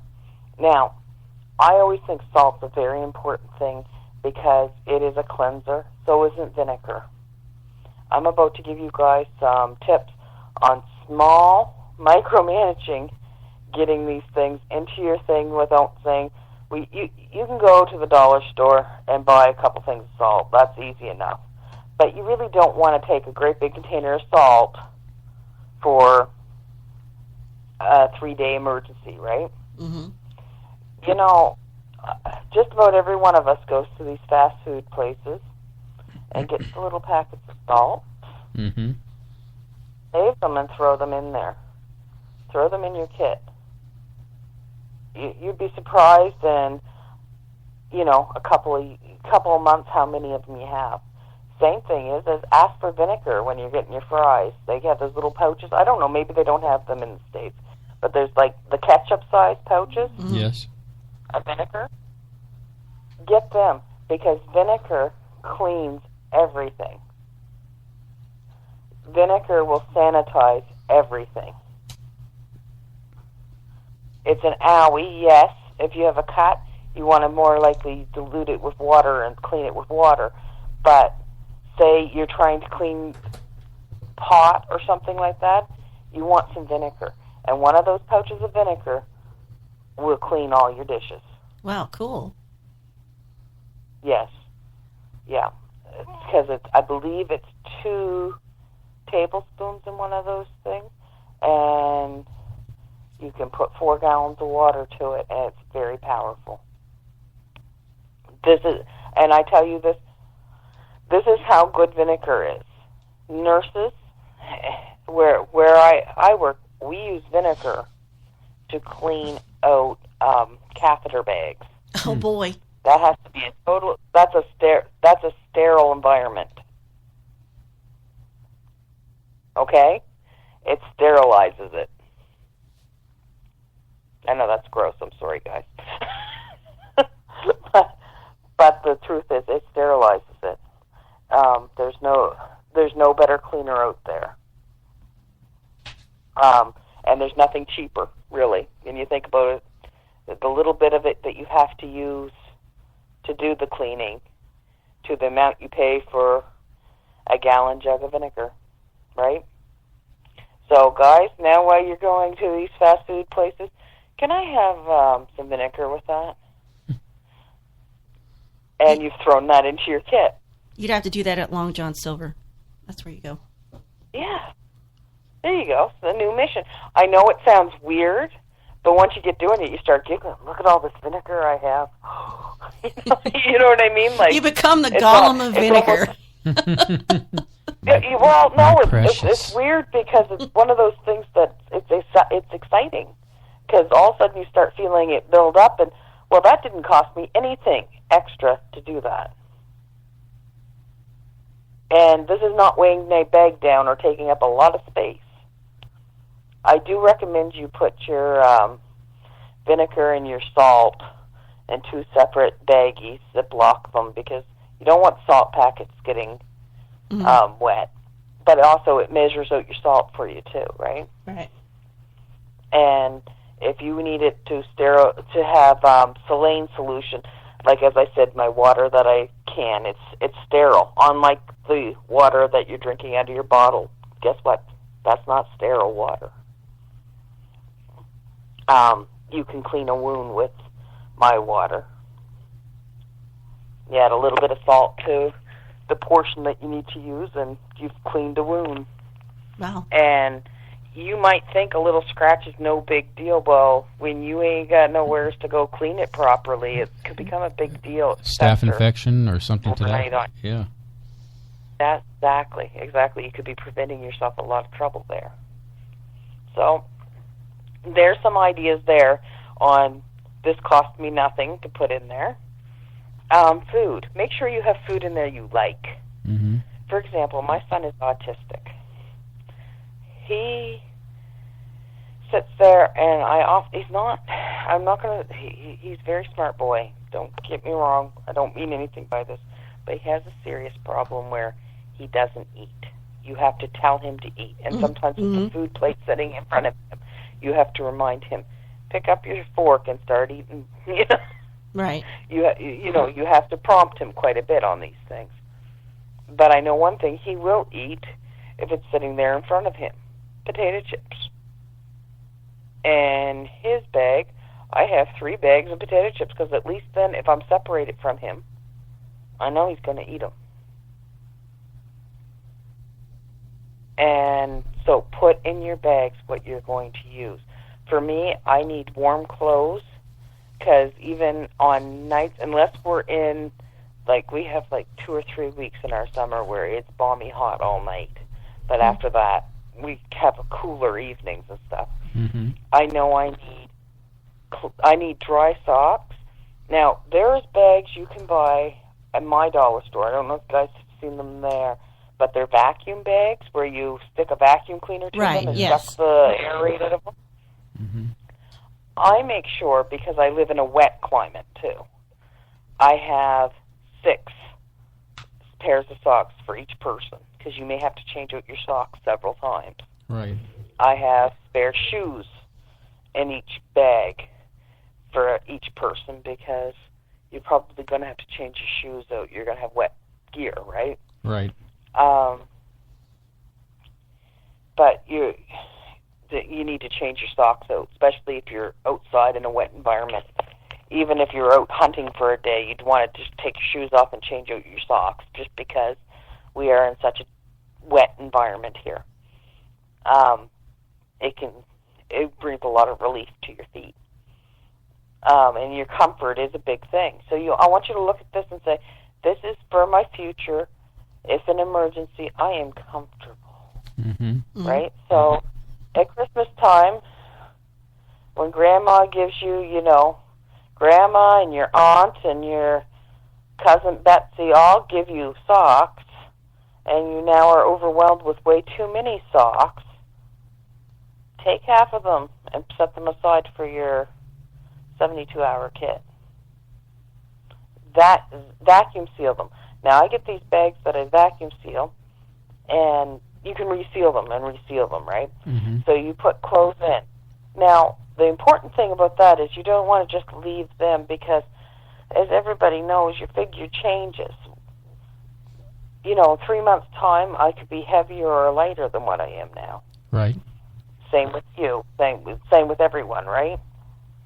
You don't want clothes that you can't get on your body. You don't want clothes that you can't keep on your body either. Mm-hmm. I know you're in a bad situation, but let's change these up. And maybe what you wear in the wintertime be different than what I'd wear in the wintertime. Maybe you normally run around with shorts on every day or capris on every day. But in a situation where you might find yourself running in a outdoors, maybe more wooded area, you might find yourself needing to have full-on pants. I suggest people put jeans in because they dry a little easier, but they're also heavier. They're more protective to your legs. Have at least one pair of jeans put in there. Change of clothes. For me, I would have one T-shirt and more likely 2 sweatshirts, because of the temperatures I'm in. I'm most likely going to be in a cooler, and I can survive wearing the same T-shirt for 3 days. Mm-hmm. If it's a hot climate, but the sweatshirt. If I'm in a situation where I'm having to wear a sweatshirt, I need to have. It's probably going to get wet, as well as the jacket. You need to change a jacket. You need to change shoes. You need to think of your climate. So what I'd put in my kit for my personal needs are much different than you'd need for yours. I also have for each person 4 rolls of toilet paper. That's excessive. I know that. Yes, toilet but paper. When push comes to shove, if you need to light a fire, toilet paper will do it for you. Mm-hmm. You know what I mean? Like if you're having a real hard time getting a fire started, that will give you ample roar to your fire to get it started on sticks. That's another thing. Because I'm in a wet climate, I make sure that I bought a bundle of kindling, which is small pieces of wood for those that don't know. Like, they're cut up and they're really nice and dry, and I split it up amongst the 4 kits, okay? Right. So that way everybody has a bundle of kindling in the case we're separated. I also, at work, have my own, because I live a good distance from home at work, and I could be mandated to stay. I have my own emergency kit in my locker at work. Now, that is to say, some people would have it in their car. I carpool, so it doesn't make sense for me to have it in my car. I was thinking about we need to have it in each of our vehicles, because we don't carpool with each other. It's not possible. But because we do have full-time jobs, and I'm thinking, if something happens, the likelihood it may happen while we're at work, like this isn't a hurricane or a flooding, this could be something else, and this is Houston. we could be a target for something. You don't know. And I go, so work downtown, which I like to call ground zero. So. Yes. I just think that it might be good to have this stuff in my car. Yeah, it is very good, and it's very much recommended, especially if you're in an area where you're much more likely to have something happen. I think of California, they have earthquakes, and I don't believe they have any real warning system ahead of time, do they? I don't think so. K28 might know if he's still in chat, because I do believe he lives there. Or Dino, for that matter. Or Dino's in chat. Dino might know, too. Yeah. He's K28 said he's just houses away from a fault line. But I was thinking, okay, all the things you're having us suggest that we get, are these more geared toward natural disasters, or is this terrorist threat, or is this some city shuts down? Any disaster. This is any disaster, okay. And I want you to, when you go for any disaster, because I mean, I've watched different programs on preppers and stuff like that, and I get laughing because they all gear towards one particular disaster that they think is going to happen. Mm-hmm. Well, that's great, and they have a lot of great supplies, and they got a great idea going on there, but why aren't you broadening it to anything happening? Because we could become under attack by terrorists. We could become, everything could all of a sudden, we could wake up tomorrow and everything be shut down. Internet and everything. Mm-hmm. Now, this is where having the kits are wonderful. And as I said, keep it cheap, keep it realistic, keep it to what you're going to use, and cycle it in and out. And you will build it up. And you'll be surprised in a year's time how much stuff you have in your kit. Now, there's different ways to move these kits around. Now, myself, I have my father owns a dolly, so I have it because he owns it. And I have it parked right beside my 72-hour kits and my water and everything. And I have bungee cords beside it on a shelf, and all that stuff is going to get strapped onto that, and they know exactly how it's supposed to go on there. I've practiced it. It takes me 10 minutes. It takes Dad 15 to do it. And you can wheel it out and throw it in the back of a vehicle and take off. All attached and everything. You have everything you need. Cool. Now, the important part is having a plan. You can't, when there's more than one of you, you can't be the only one that knows what you're doing. Right. Right? What if you get separated? Now, exactly. Well, as I said, I'm the only one working in my household. And I work quite a ways away from home. And I could even be mandated and forced and stuck where I'm working. Right. Okay? So, that being said, I have a waterless kit in mine because I do not need to have water with me because where I work there is a generator, and it's a well-working generator. It's proved itself over and over again and well-maintained. So I will have access to water. But I have a 72-hour kit in my locker at work. And that includes extra, because I'm a nurse, extra scrub uniforms and such, right? It's a really good idea. Now, my work one, as I said, doesn't have water, but we also have a plan, a family plan. If something hits, say something hits where I live, but not where I work, right? Something, fishy could be going on. There is the plan that they are to make an initial call to me on my cell phone saying, what's happened? Call us around 6. Now, around 6 currently has been my 6 my time is usually around when I have my lunch and my supper break. Now they know I'd get that message and call them. Now the plan is they are to turn their phones off at that point to conserve the power on their phones and turn it back on at 6, and they're only to leave it on for an hour. If I do not contact them, I know I missed the window. I can call and leave a message, and they will try again at the end of my shift to see if I've called and left a message, right? Mm-hmm. But you need to conserve the power on your devices. Now, there's also these little power banks you can buy. They're like little sticks, and I know Spaceboy knows the exact name of them. What are they called, Spaceboy? They're like little battery packs. What? Battery packs for... Yeah, they're like to charge your phones with. Oh, you're talking about like a charging stick that can be used as a battery. You know what she's talking about? Remember the black ones we used to have? Yeah. Oh yeah, the anchor thing. Yeah. Basically, which you can't find anywhere. Lost them. It's basically a battery backup for your phone. Well, she was talking about the hand crank radio. Well, I looked on Amazon during the break. You can get a hand crank radio that it's also a flashlight and will power your cell phone.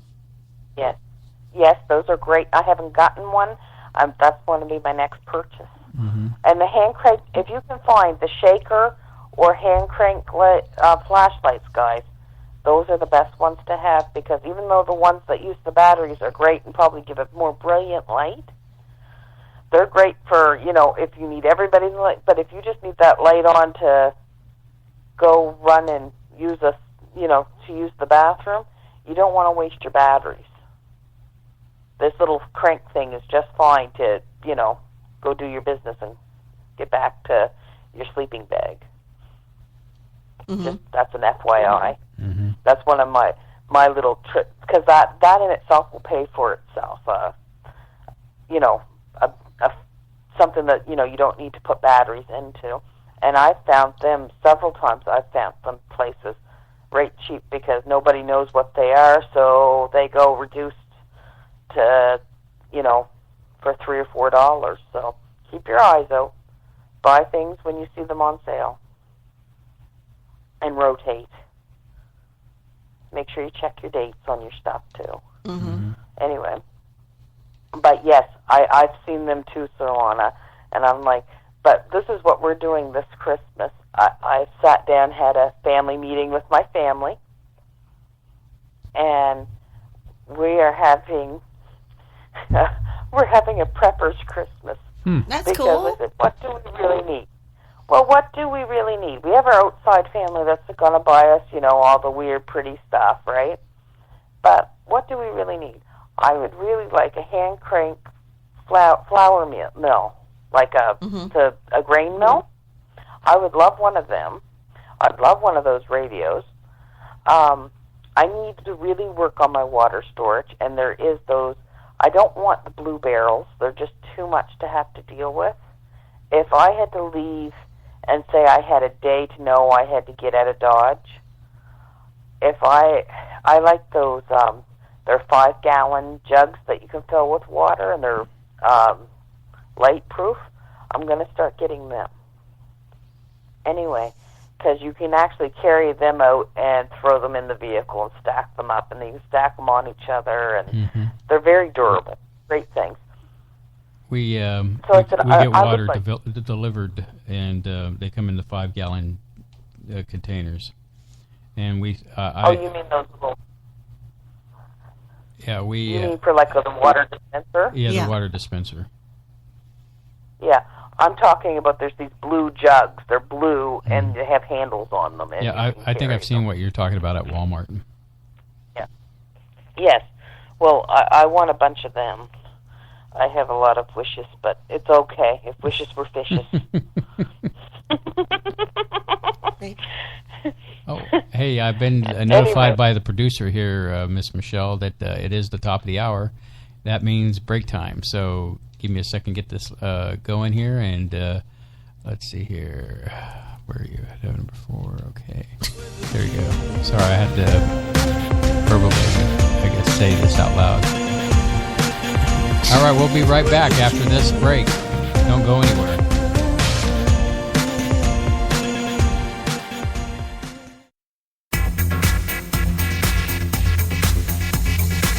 You are listening to Spaceboy Universe on the SBU network. Explore the universe with Spaceboy and Surlana.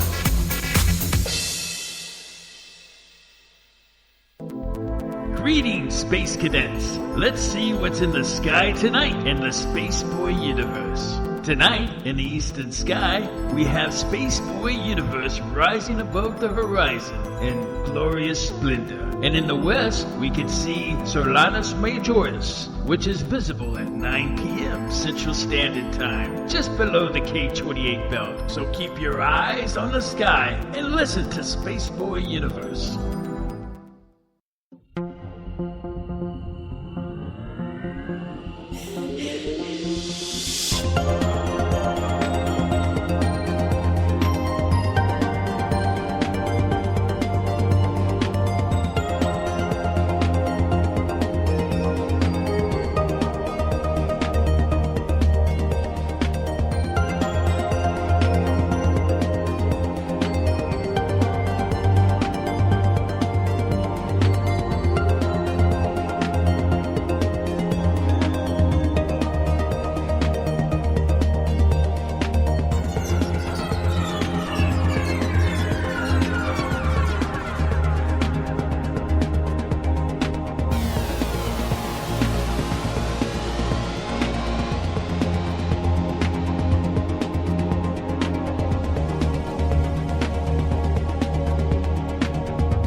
You are listening to Spaceboy Universe. Here are your hosts, Spaceboy and Surlana.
Yes, I'm getting your messages, everyone. Thanks, Gene. Thanks, Bob. Yes, dead air. It happens every time when I get into an interesting conversation with a guest, and I lose track of time. But anyway, speaking of time, we're back with Miss Michelle. We're talking about prepping tonight. And, prepping is not for the crazies. It's... not just for the paranoid. Yeah. It seems like prepping has gotten a terrible stigma just for the simple fact that, I think I should go one step further. Not only should you have all these supplies, and as you said, some of these printouts of knowledges on how to do basic first aid maps, but I think we should all be taking some basic psychology courses on how to outthink and outsmart our fellow man, because if the level of emotional maturity I'm seeing online is what we're going to be dealing with in the wild west of the apocalypse, then we're going to have to learn how to treat people a certain way so we can trick them into leaving us alone or trick them into getting their supplies. Well, the thing is that, just take for the fact that people are buried in their phones. Mm-hmm. So if they don't have that, do they become savages? What concerns me is that people like my niece's age that are in their early 20s, I'm not pointing her out being like this because she's very savvy thanks to her Uncle Jim. And, there's going to be a lot of people out there, millennials. I had to point the finger at millennials because they don't show a level of maturity that we possess, Generation X. And even going back into our grandparents, the greatest generation had common sense. I don't see a lot of common sense out there with the younger generation. And, not to say that I'm blanking that, putting a blanket over all the generation, the millennials, right? But, okay, so I don't know what you're getting with that is, so... I think that, if the blank goes down and we don't have cell phones, you're not going to turn into savages? They're not going to be able to call Uber, is what I'm saying, You're saying they'll be less prepared because they're not connected? Okay. They're not connected. They've not been shown... the way. When the thing, they haven't been shown the way. Yeah. They do not know the way. They probably know that, but... they know the meme, but they don't know what it means. What I'm getting at is that, when I was in school, there was shop, there was home ec.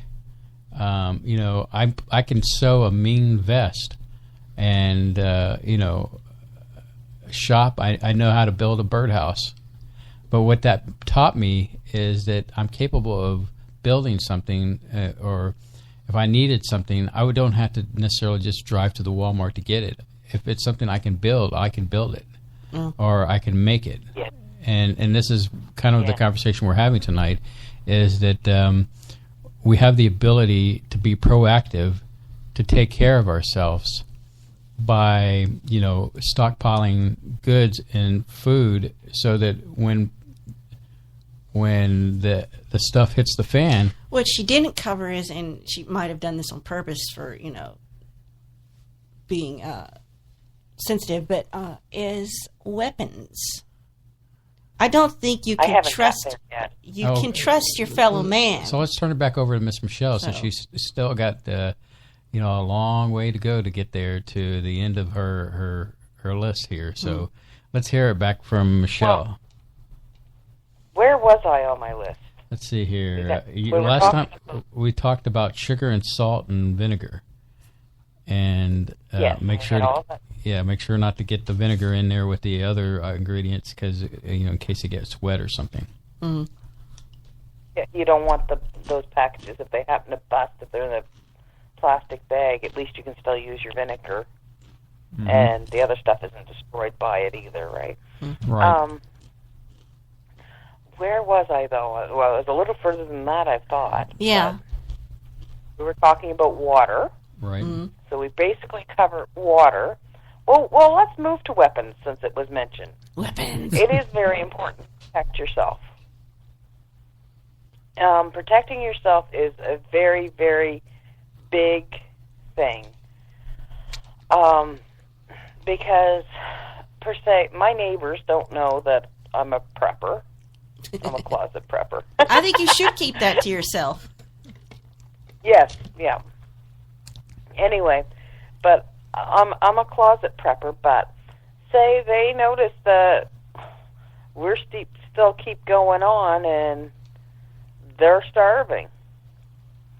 I mean, raids are going to happen. Things will happen if the shit hits the fan. But, you know, having that your supply of food in your cupboard is a very, very sensible thing. Because, you know, it's not only just a natural disaster or the world shuts down. Your world shuts down if something happens that you no longer have a place of work. Right. You know? You don't have the funds for your food. You may have a little bit of savings, but how long is that going to get you through? Not far. You know? And if things have gotten tough, well, you might not be looking at getting a job in a month's time. You might be a year getting a job, and you need that savings for really important things. Like, you know, people have house payments, etc. You know, like you might be grateful not to have to buy food. And then you watch all your hard work go away. But it's actually turned into a really fun thing. Did I mention while we were on there, or was this while we were talking? I'm doing a Prepper's Christmas. I think I mentioned that on live. Right. And so that's turned the whole thing into a whole new turn. Like, you know, Quentin mentioned he's seen this thing called a crovel. It's a crowbar shovel, but it's a seat. It does all this stuff. He wants that for Christmas. Cool. It has a hatchet to it. Yeah. And a lot of these things, you'll find these multi-tools, and they're made military grade. So it means that they're quite sturdy. Right. And he wants that, and I'm thinking, yeah, I'm going to get you that, buddy. You're going to have that, because that's a useful tool to have. Most likely, when it comes time to use it, guess who will get to use it? Yours truly. But we'll have it, and that'll be awesome. Now, I'm going to go into something else, but yes, you do need weapons. So your choice of weapons and having things is up to you, what you're comfortable with. I'm not going to tell anybody they should have a gun, but, you know, you should have a gun. And and definitely and knives for you know, cutting things, and then knives for stabbing multi-tools are very, and I just thought that was implied into your 72-hour kit. I'm sorry, I never did mention that. I have a, everybody has a Swiss Army knife, but I also have hunting knives, because I had an opportunity. I was in a place, and there was these hunting knives on sale, and they were like top quality ones, right? Oh my gosh, and I got them for $7. They were clearing out because the new stock for next year was coming. And they are awesome, you know, because the important thing is, it's no good to buy these things that you haven't used, like tools like that. You need to take them out of the package and actually use them to know this will work what I'm thinking it'll work for. Right? It's no use to wait until you're stuck in a situation to find out if your crovel will actually chop wood. You know, you need to find out beforehand, is this thing worth its weight? Well, we better go chop down a little twig tree and find out, right? Right. You need to have those things. Also, it doesn't hurt. I mean, each of my kits have a tarp in it, but I also have, you know, those little mini pop-up tents. Yeah. I have them. I've never opened them because they're just never going to be that small again. Right. And, you know, and since we're on the subject of weapons, you know, we a lot of people just automatically think, well, we're going to be combating other humans. But, you know... You could be hunting. You could be hunting. You could also be, you know, being in wildlife area. You know, do y'all have bears where you're at? Oh, we have bears. We have deers. And believe it or not, deers are not as friendly as you would think. It's not like on Bambi Children. No, I've heard deers are kind of a-holes. That's what I've heard. They can be male. It's actually the males that you have to be careful of in rut.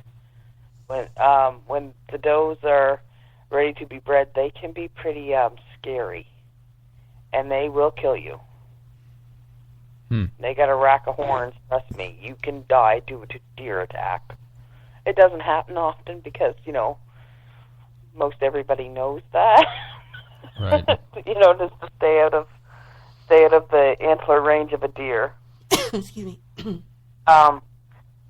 And Dino has a good point. I just happened to look down at the chat. That deer are really good for butchering. They're like, if you needed meat and how to preserve them. There is so many resources out there. People do everything your own way, but learn things. Just because you're not actually right now physically doing it, YouTube has such a wealth of it's like a wealth of knowledge there. Like when you go onto YouTube, you can go and listen to Spaceboy Universe. I'm just probably give you a plug there. Thank you. and you can also go and you can learn how to do this stuff. There is somebody out there putting these videos on there on how to do different things. And don't watch just one video and say, oh, well, that's how you do it. No, you need to watch. It doesn't matter if it's the old lady standing there taking 45 minutes to show you how to do a 10-minute thing. Listen to what they're saying. And when you hear, 6 or 7 different videos and they're all saying the same thing, then you know, okay, there's something here. Now why are they saying we have to do it like that? Then look it up. And when you start finding out the reasoning, then you're like, oh. And for me, that's how I break everything down. Like, any of the canning, this year, I canned meat for the first time because I have a pressure canner finally. That was my last year's Christmas wish, and everybody thought I was insane. Now they're like, how can we do more of this? Because this is awesome. I pressure canned stew meat for the first time this year. And we actually had our first stew today with it. And it is amazing. Sounds good. I'm not lying to you. I know it sounds weird, but it's amazing. No, I can imagine so good. if you're, if you pop that open and you're in a hard situation that you're like, man, this is just awesome. Yeah. A little piece of heaven.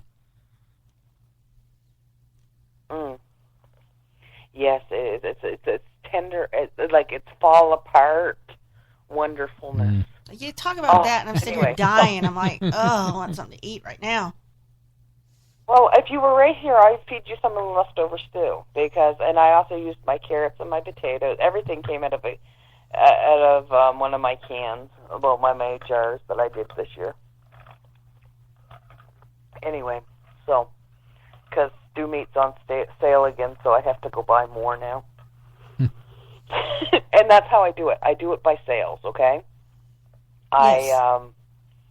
Everybody, do your stuff, be smart. If you're going to have a weapon such as a gun, you need to make sure you have plenty of bullets.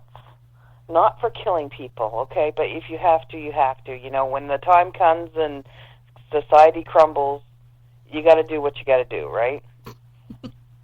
But make sure you have plenty of bullets because you're going to have to go hunting, and maybe it's something you haven't done for a long time or ever. Make sure your baseball bat has baling wire on it. Well, an aluminum baseball bat, will that not kill a zombie or, You better get a crubble. It's got the, crowbar, axe, and shovel to it. Mm-hmm. So it might it might have to decapitate the zombie. I'm not sure. We'll have to wait to see what strain of zombie we get. But, but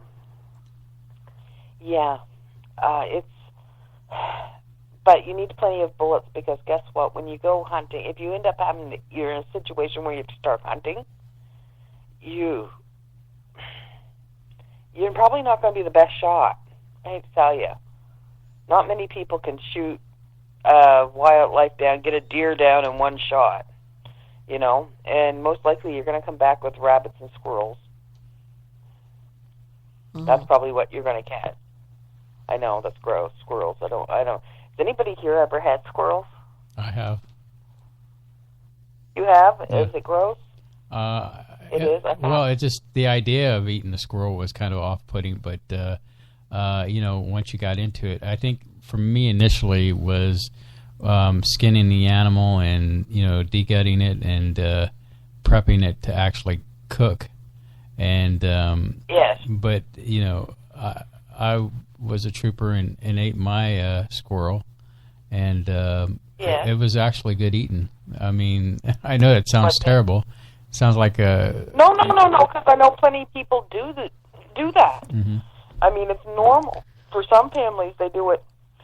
It's just like here, hunters tend to come back with bunnies, right. rabbits. So right, and they're good eating, but somebody probably thinks that's grotesque. But yeah, so if you have to go hunting for meat, you need a lot of bullets because you're probably going to miss your targets over and over again, and you can't reuse bullets. Right. I personally have invested in a bow and arrow. I was going to say, maybe get a hunting bow. Yep. I've invested in bow and arrows, and because I figure if anything went long term, that's rebuildable. You can make more arrows, like arrowheads and stuff like that. You can rejuvenate them and produce them on your own. Mm-hmm.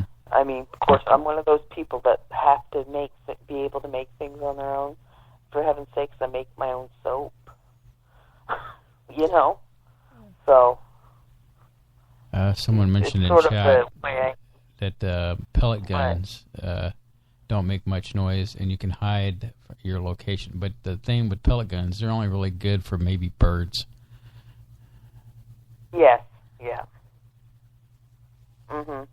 But so how do you make buying bullets unnoticeable? Because you don't want. I don't know what's like there to buy. Yeah, there's a limit. There's a limit when you go in.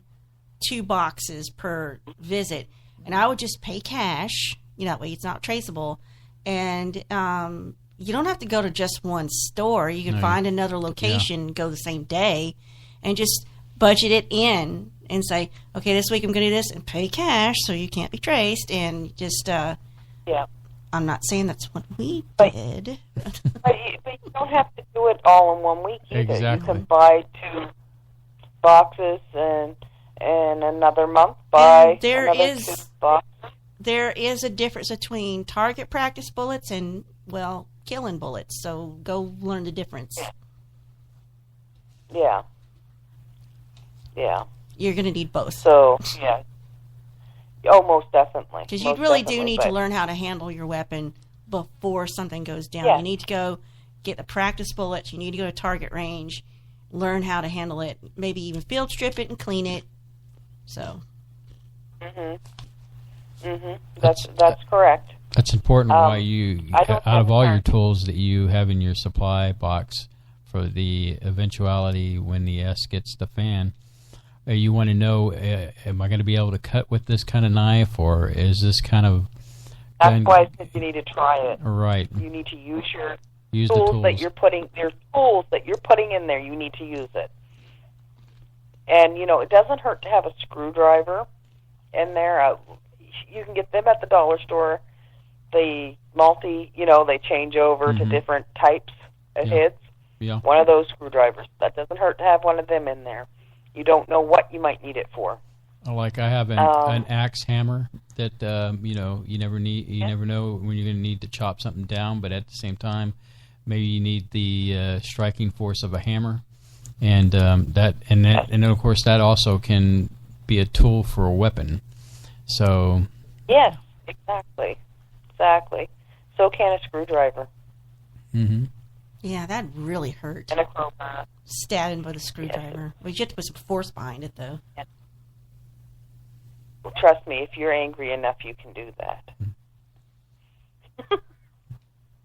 But I'm not for hurting people. I'm not I don't know. I mean, I have enough stuff prepared now that if I had to take on, I have 2 other children and they're, I shouldn't say children, they're young ladies. And I have prepared myself in a way that if they need to come back to Mummy because everything's shut down, I have means to take care of them. So that's nice. It's well, you have to think of that, right? Right. Who's going to turn to you that you can't say no to, right? Who can you trust? trust? Can't say no to your kid. Yeah, and then yeah. It comes a trust issue with people out there. Can you trust this person? Can you trust that person? I wouldn't let anybody in. My grandmother, I take her in. She's 97. I mean, unfortunately, I love my Grammy, but if the zombies were chasing us and she couldn't keep up, which she probably could, she's pretty swift, it'll be my mother that falls behind, and we'll have to rearrange her to change that. God, I hope she can't hear me. That's awful. We'll be using her for bait. But there is other important things. Oh. I was going to say, okay. We're at the bottom of the hour. Use for bait. And so let's take this break before Miss Michelle really digs a hole too deep to get out of. So we'll be right back after this.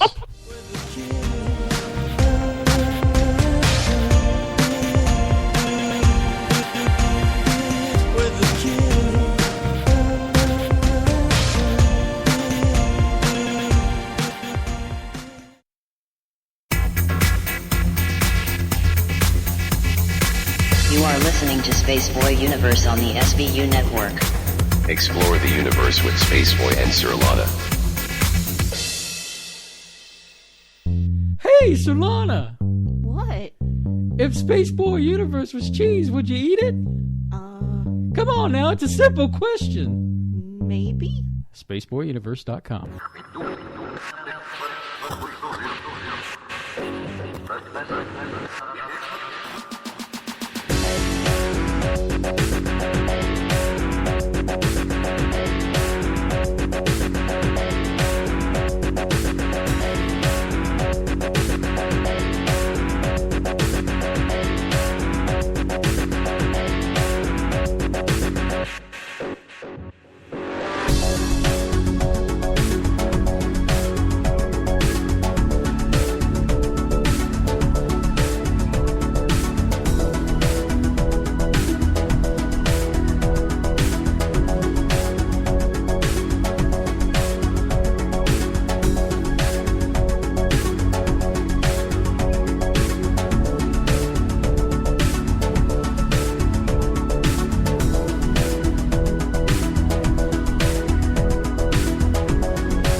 You are listening to Spaceboy Universe.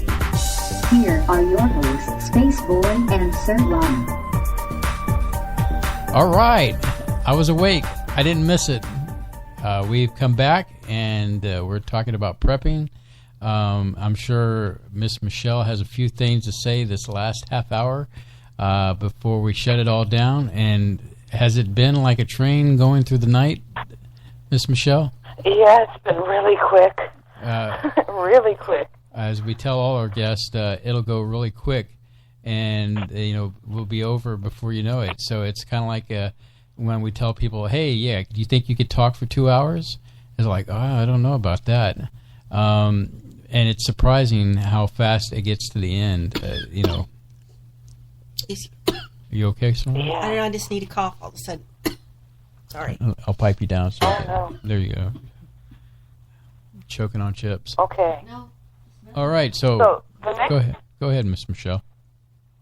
The next thing I want to cover is alternative medical supplies that you may need.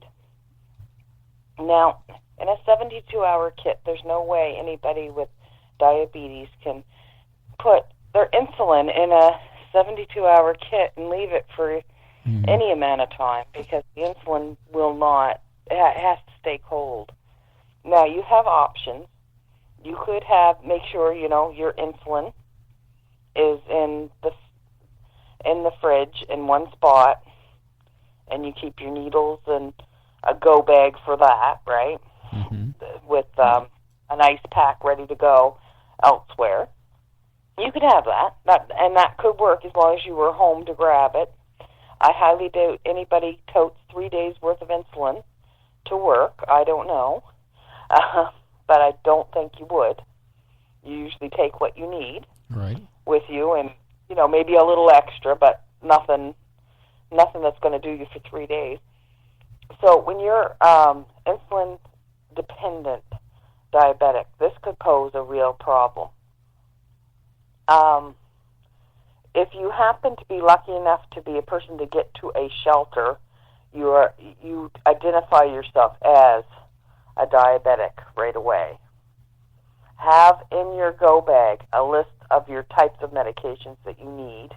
If you're any types of medications that you might not have a week's worth of, I'd always try to keep over a week's worth of medication on hand. Some places don't allow people because of the type of medication. They may be narcotic, and they're so worried that people are going to try to sell them that they won't give you.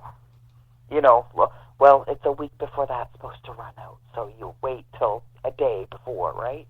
And there is some drug dispensaries that are doing that, and with good reason. But when you are in need of these things, there's not a whole lot you can do. I am going to make some recommendations of things that don't really go bad. They have like a 10-year life expectancy on them. Here's something. It's going to cost you probably about $10. Go out and buy yourself a bottle of peppermint oil. It's going to help with any ache pains, like your arthritis. It's going to work as a rub on you. You only take a little dab. A little dab will do you. You buy it, try it, because it's something you need to know. Okay, this burns, and I can tolerate it a little bit. Mm-hmm. Oh, but it does help me, or this does not help me. It's no good having that in my go bag, right? Well, there's also things that will help you control your insulin. Now, one thing that doesn't go bad is your test strips and an insulin tester, right? Mm-hmm. Your tester kit. And I don't know, as I said, I'm not based in the States. I don't know how it works there, but here, usually, if you buy the strips to go with it, they'll give you a tester kit with it free here. There's often those promos. Any light on that subject? Do you know of anything like that happening in your area? Check with your pharmacy, I would say. Oftentimes they'll give you the tester kit if you're buying the strips. But it's always good to have an extra one anyway, if anybody that's insulin dependent knows. Put that in your go bag with a bunch of strips. I'm going to recommend that you get, you can use apple cider vinegar to lower your insulin level. So if your sugar levels are high, and say they're high, they've hit 20, you're stressed out, so they're going to be high. Mm-hmm. But you don't want them 20, 30, you know what I mean? That you can kill yourself that way. So you need to bring them down. You take about half of an ounce of apple cider vinegar in a big glass of water and drink it down. It's bitter, but it works. It will lower your blood sugar. Also for women, and this is on a highly personal level, if you find that you're menstruating and you're bleeding too heavily, maybe because of the stress of what, you've had to lug too much, you've had to do too much for your body, it can cause you to start to hemorrhage. Ounce of apple cider vinegar and a little bit of apple juice will slow the bleeding down. It's a good thing to know. I know it's almost too deep of a subject, but it does work. Also, pumpkin will lower your insulin levels on a regular basis. I would recommend any diabetic have 2 cans of pumpkin in their to-go bag. You eat a half a cup of it with each meal. And, you can put your Splenda in it if that's what you need, or whatever, but have your stuff with it. Eat it. It will keep your sugar at a tolerable level. So, anyway, it's a very important thing to know. You still have her turned down. I can't hear her. I just piped her up. I was just saying that's good to know, considering one of us here is diabetic. My only concern is a lot of the peppermint oil. If I put it too much on me, I might become an appetizing snack for Surlana.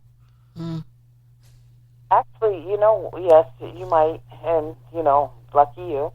But peppermint oil doesn't exactly taste like the peppermints that There's no sugar in it.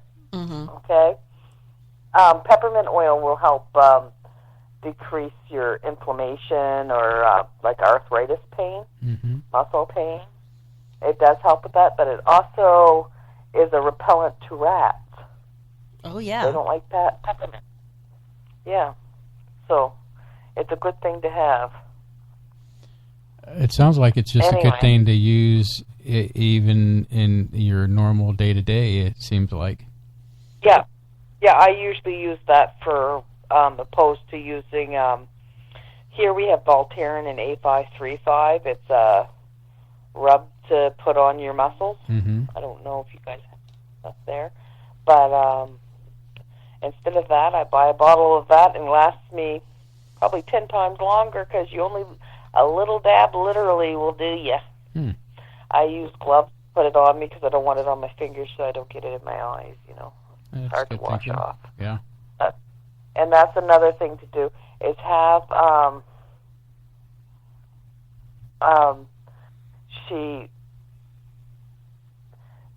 that's an important thing to note. You should probably, it wouldn't hurt to invest in a box of rubber gloves, like nursing gloves. They have a lot of uses. There's things you don't want to touch, but using regular gloves, you'd want work gloves in your bag too, that they're useful. But put in what you know to use, right? That is no good putting in a can of green beans into somebody's bag that they can't, that if they do not like green beans, you're making a miserable time even worse. You know what I mean? Oh, yeah. If Spaceboy has a thing about SpaghettiOs, right? You stick SpaghettiOs in his friggin' bag. But not all SpaghettiOs. Make sure he has his Oreo cookies, too. Oh, my goodness.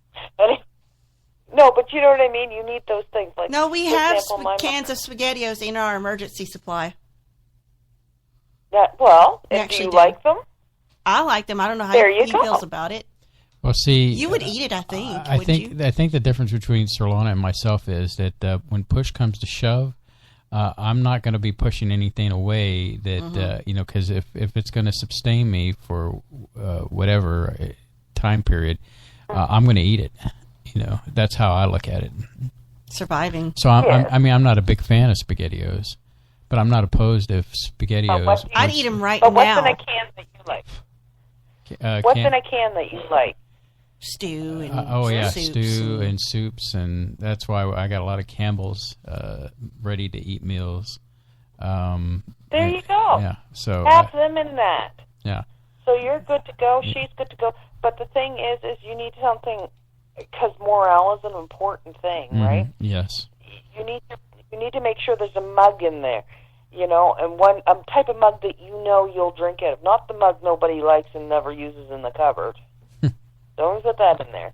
Put a mug that you're going to, I like this mug. It's, the type that I like to hold my, because you know what I'm talking about. There is always that mug nobody uses. It's kind of like Linus's blanket from the Peanuts.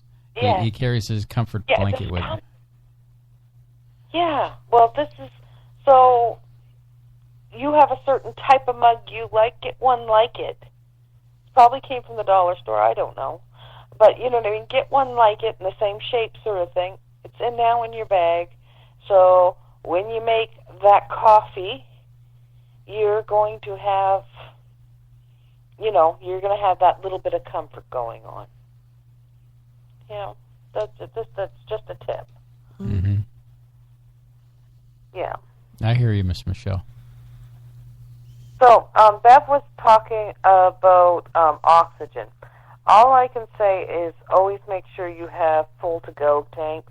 But with somebody like, as Bev said, she has oxygen, she would have to definitely get herself to an emergency center where they have generators and backup with her oxygen machine. Gosh, it's not coming to me what they're called. And I know this. I'm sorry. But she needs to take that with her, and so she can plug into a wall and have her oxygen running. Mm-hmm. Okay. There's a few things. If you're on a very low dose of oxygen, you might not be in too much trouble. You just may be. I'm talking about for 3 days. You might not be in a whole lot of trouble. Right. Another thing you can do is put your house on the must restore first list by calling your hydro provider and letting them know that you are on oxygen. There is programs for that. I know there is here. I don't know. Maybe there must be there. Here, Centerpoint Electric Company here has something similar to that for people who are at home and have medical needs. Mm-hmm. Yes. Anyway, but if she enters into one of these emergency centers, the first thing she needs to do is have a list. You can get this from your drugstore. A printout list of all your current medications. Mm-hmm. We did that. Right?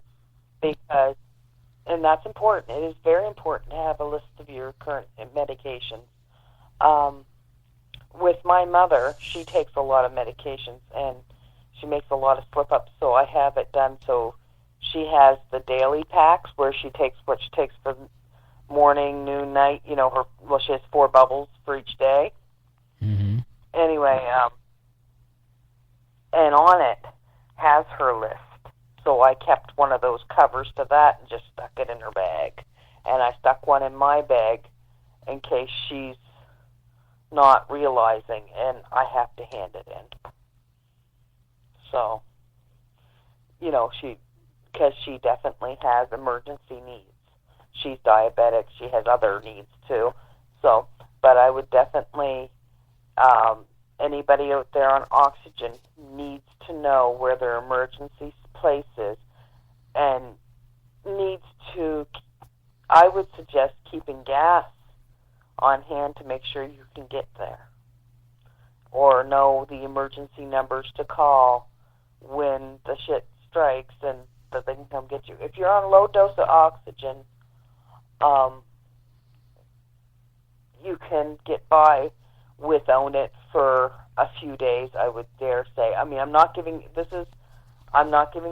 my nursing opinion. This is just, I'm saying, if in a pinch, you could probably make it through a few days. Now, and my recommendation with that is eucalyptus helps. Use Vicks. Have a container of Vicks in your thing, and make sure you rub it on your chest and a little bit under your nose so you're breathing that in. It helps strengthen your lungs. I guess it goes back, Michelle, to earlier in the program when we were talking about, like, for example, Surlana and myself being far from home, but, we're not going to be together if something like, something major goes down. To have a game plan to say, okay, this is where what we need to do in order to get back home, or our plan is to get back home. And because that's our home base, or to make arrangements, and if that doesn't work out, our plan B is to do this and meet up here. And I guess it kind of goes into the same thing, is that if you have medical conditions, is to make sure your ducks are in a row. If there's a place where you can go, because you have a situation like maybe Beverly has.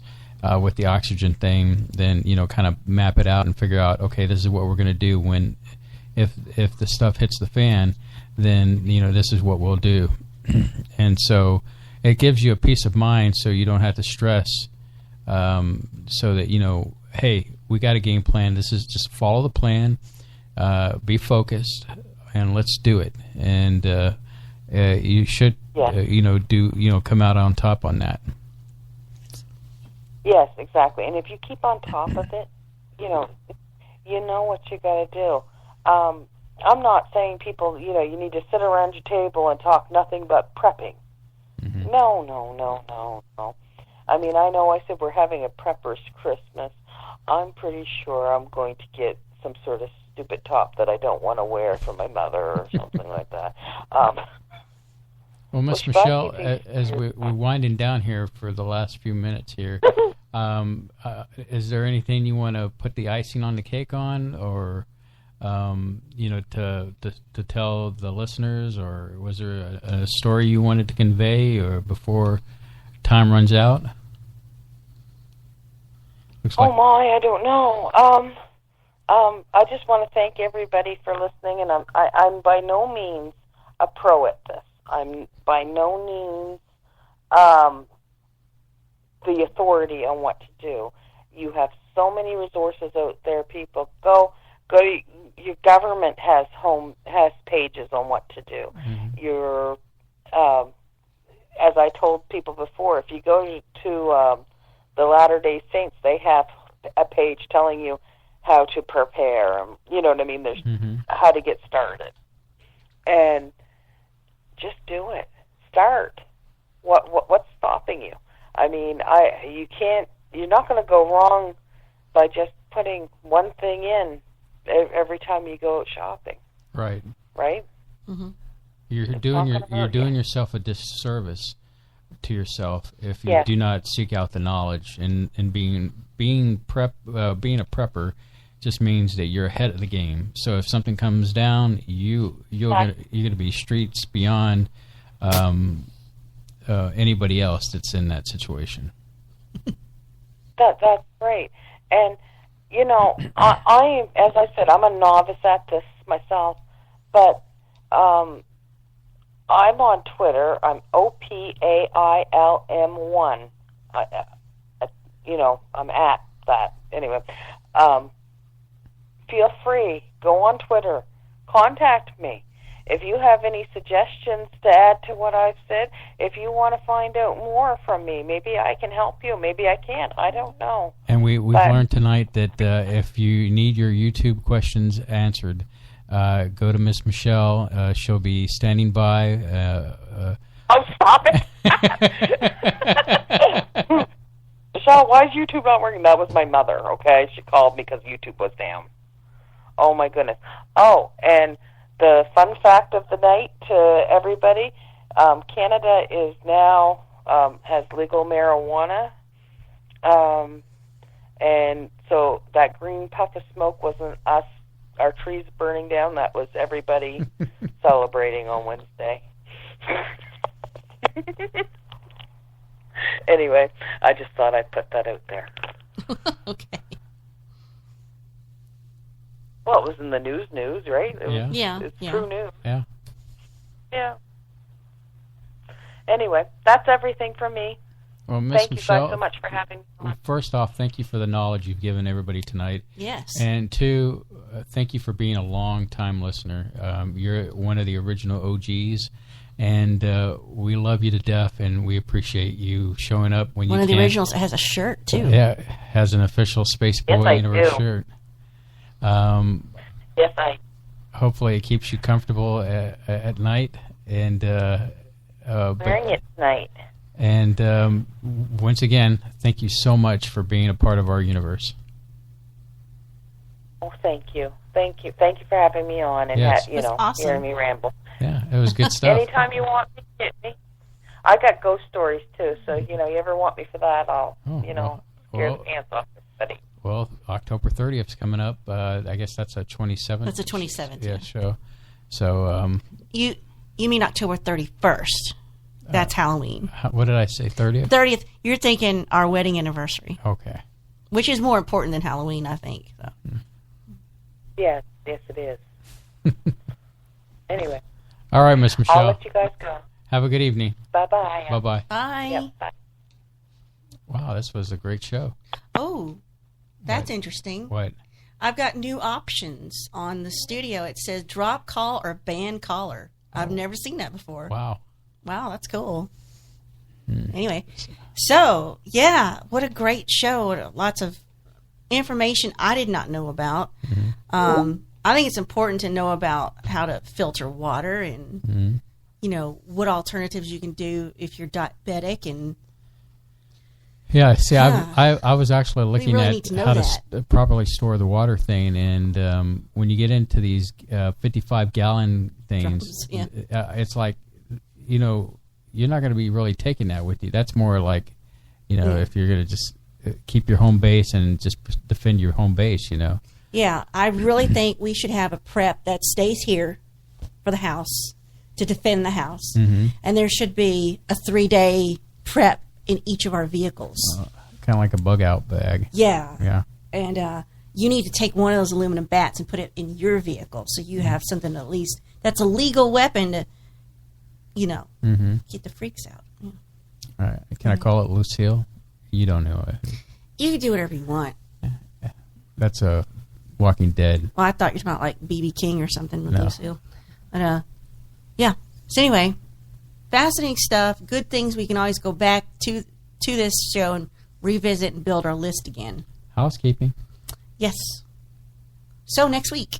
Is the 27th, which is as close we're going to get to the 31st. So we have it scheduled. We will be talking to Solaris Blue Raven about, I haven't really discussed it with her, but maybe she will tell us about spooky stuff, Halloween stuff. Maybe there's some misconceptions about Halloween we don't know, and maybe she can clear them up. I don't know. Don't really know where we're going to go, but it'll be pre-recorded, though. But still, it'll be fun to talk to her, and we love her to death, and she's a big part of this universe. I assume maybe we only have an hour with her, so we'll have an interview with her, and I'm thinking about looking for short, creepy pastas to read because it is the creepy season, and we'll take your calls too. We might take your calls, and because October 30th is our wedding anniversary, if you'd like to hear a brief story of the Spaceboy Surlana relationship origin story, we can do that too while we eat cupcakes or cake, because we will have that. That is next week. And then on November 3rd, which I just got a confirmation on our guest that we're going to have, YouTube star JP from Egotastic Fun Time.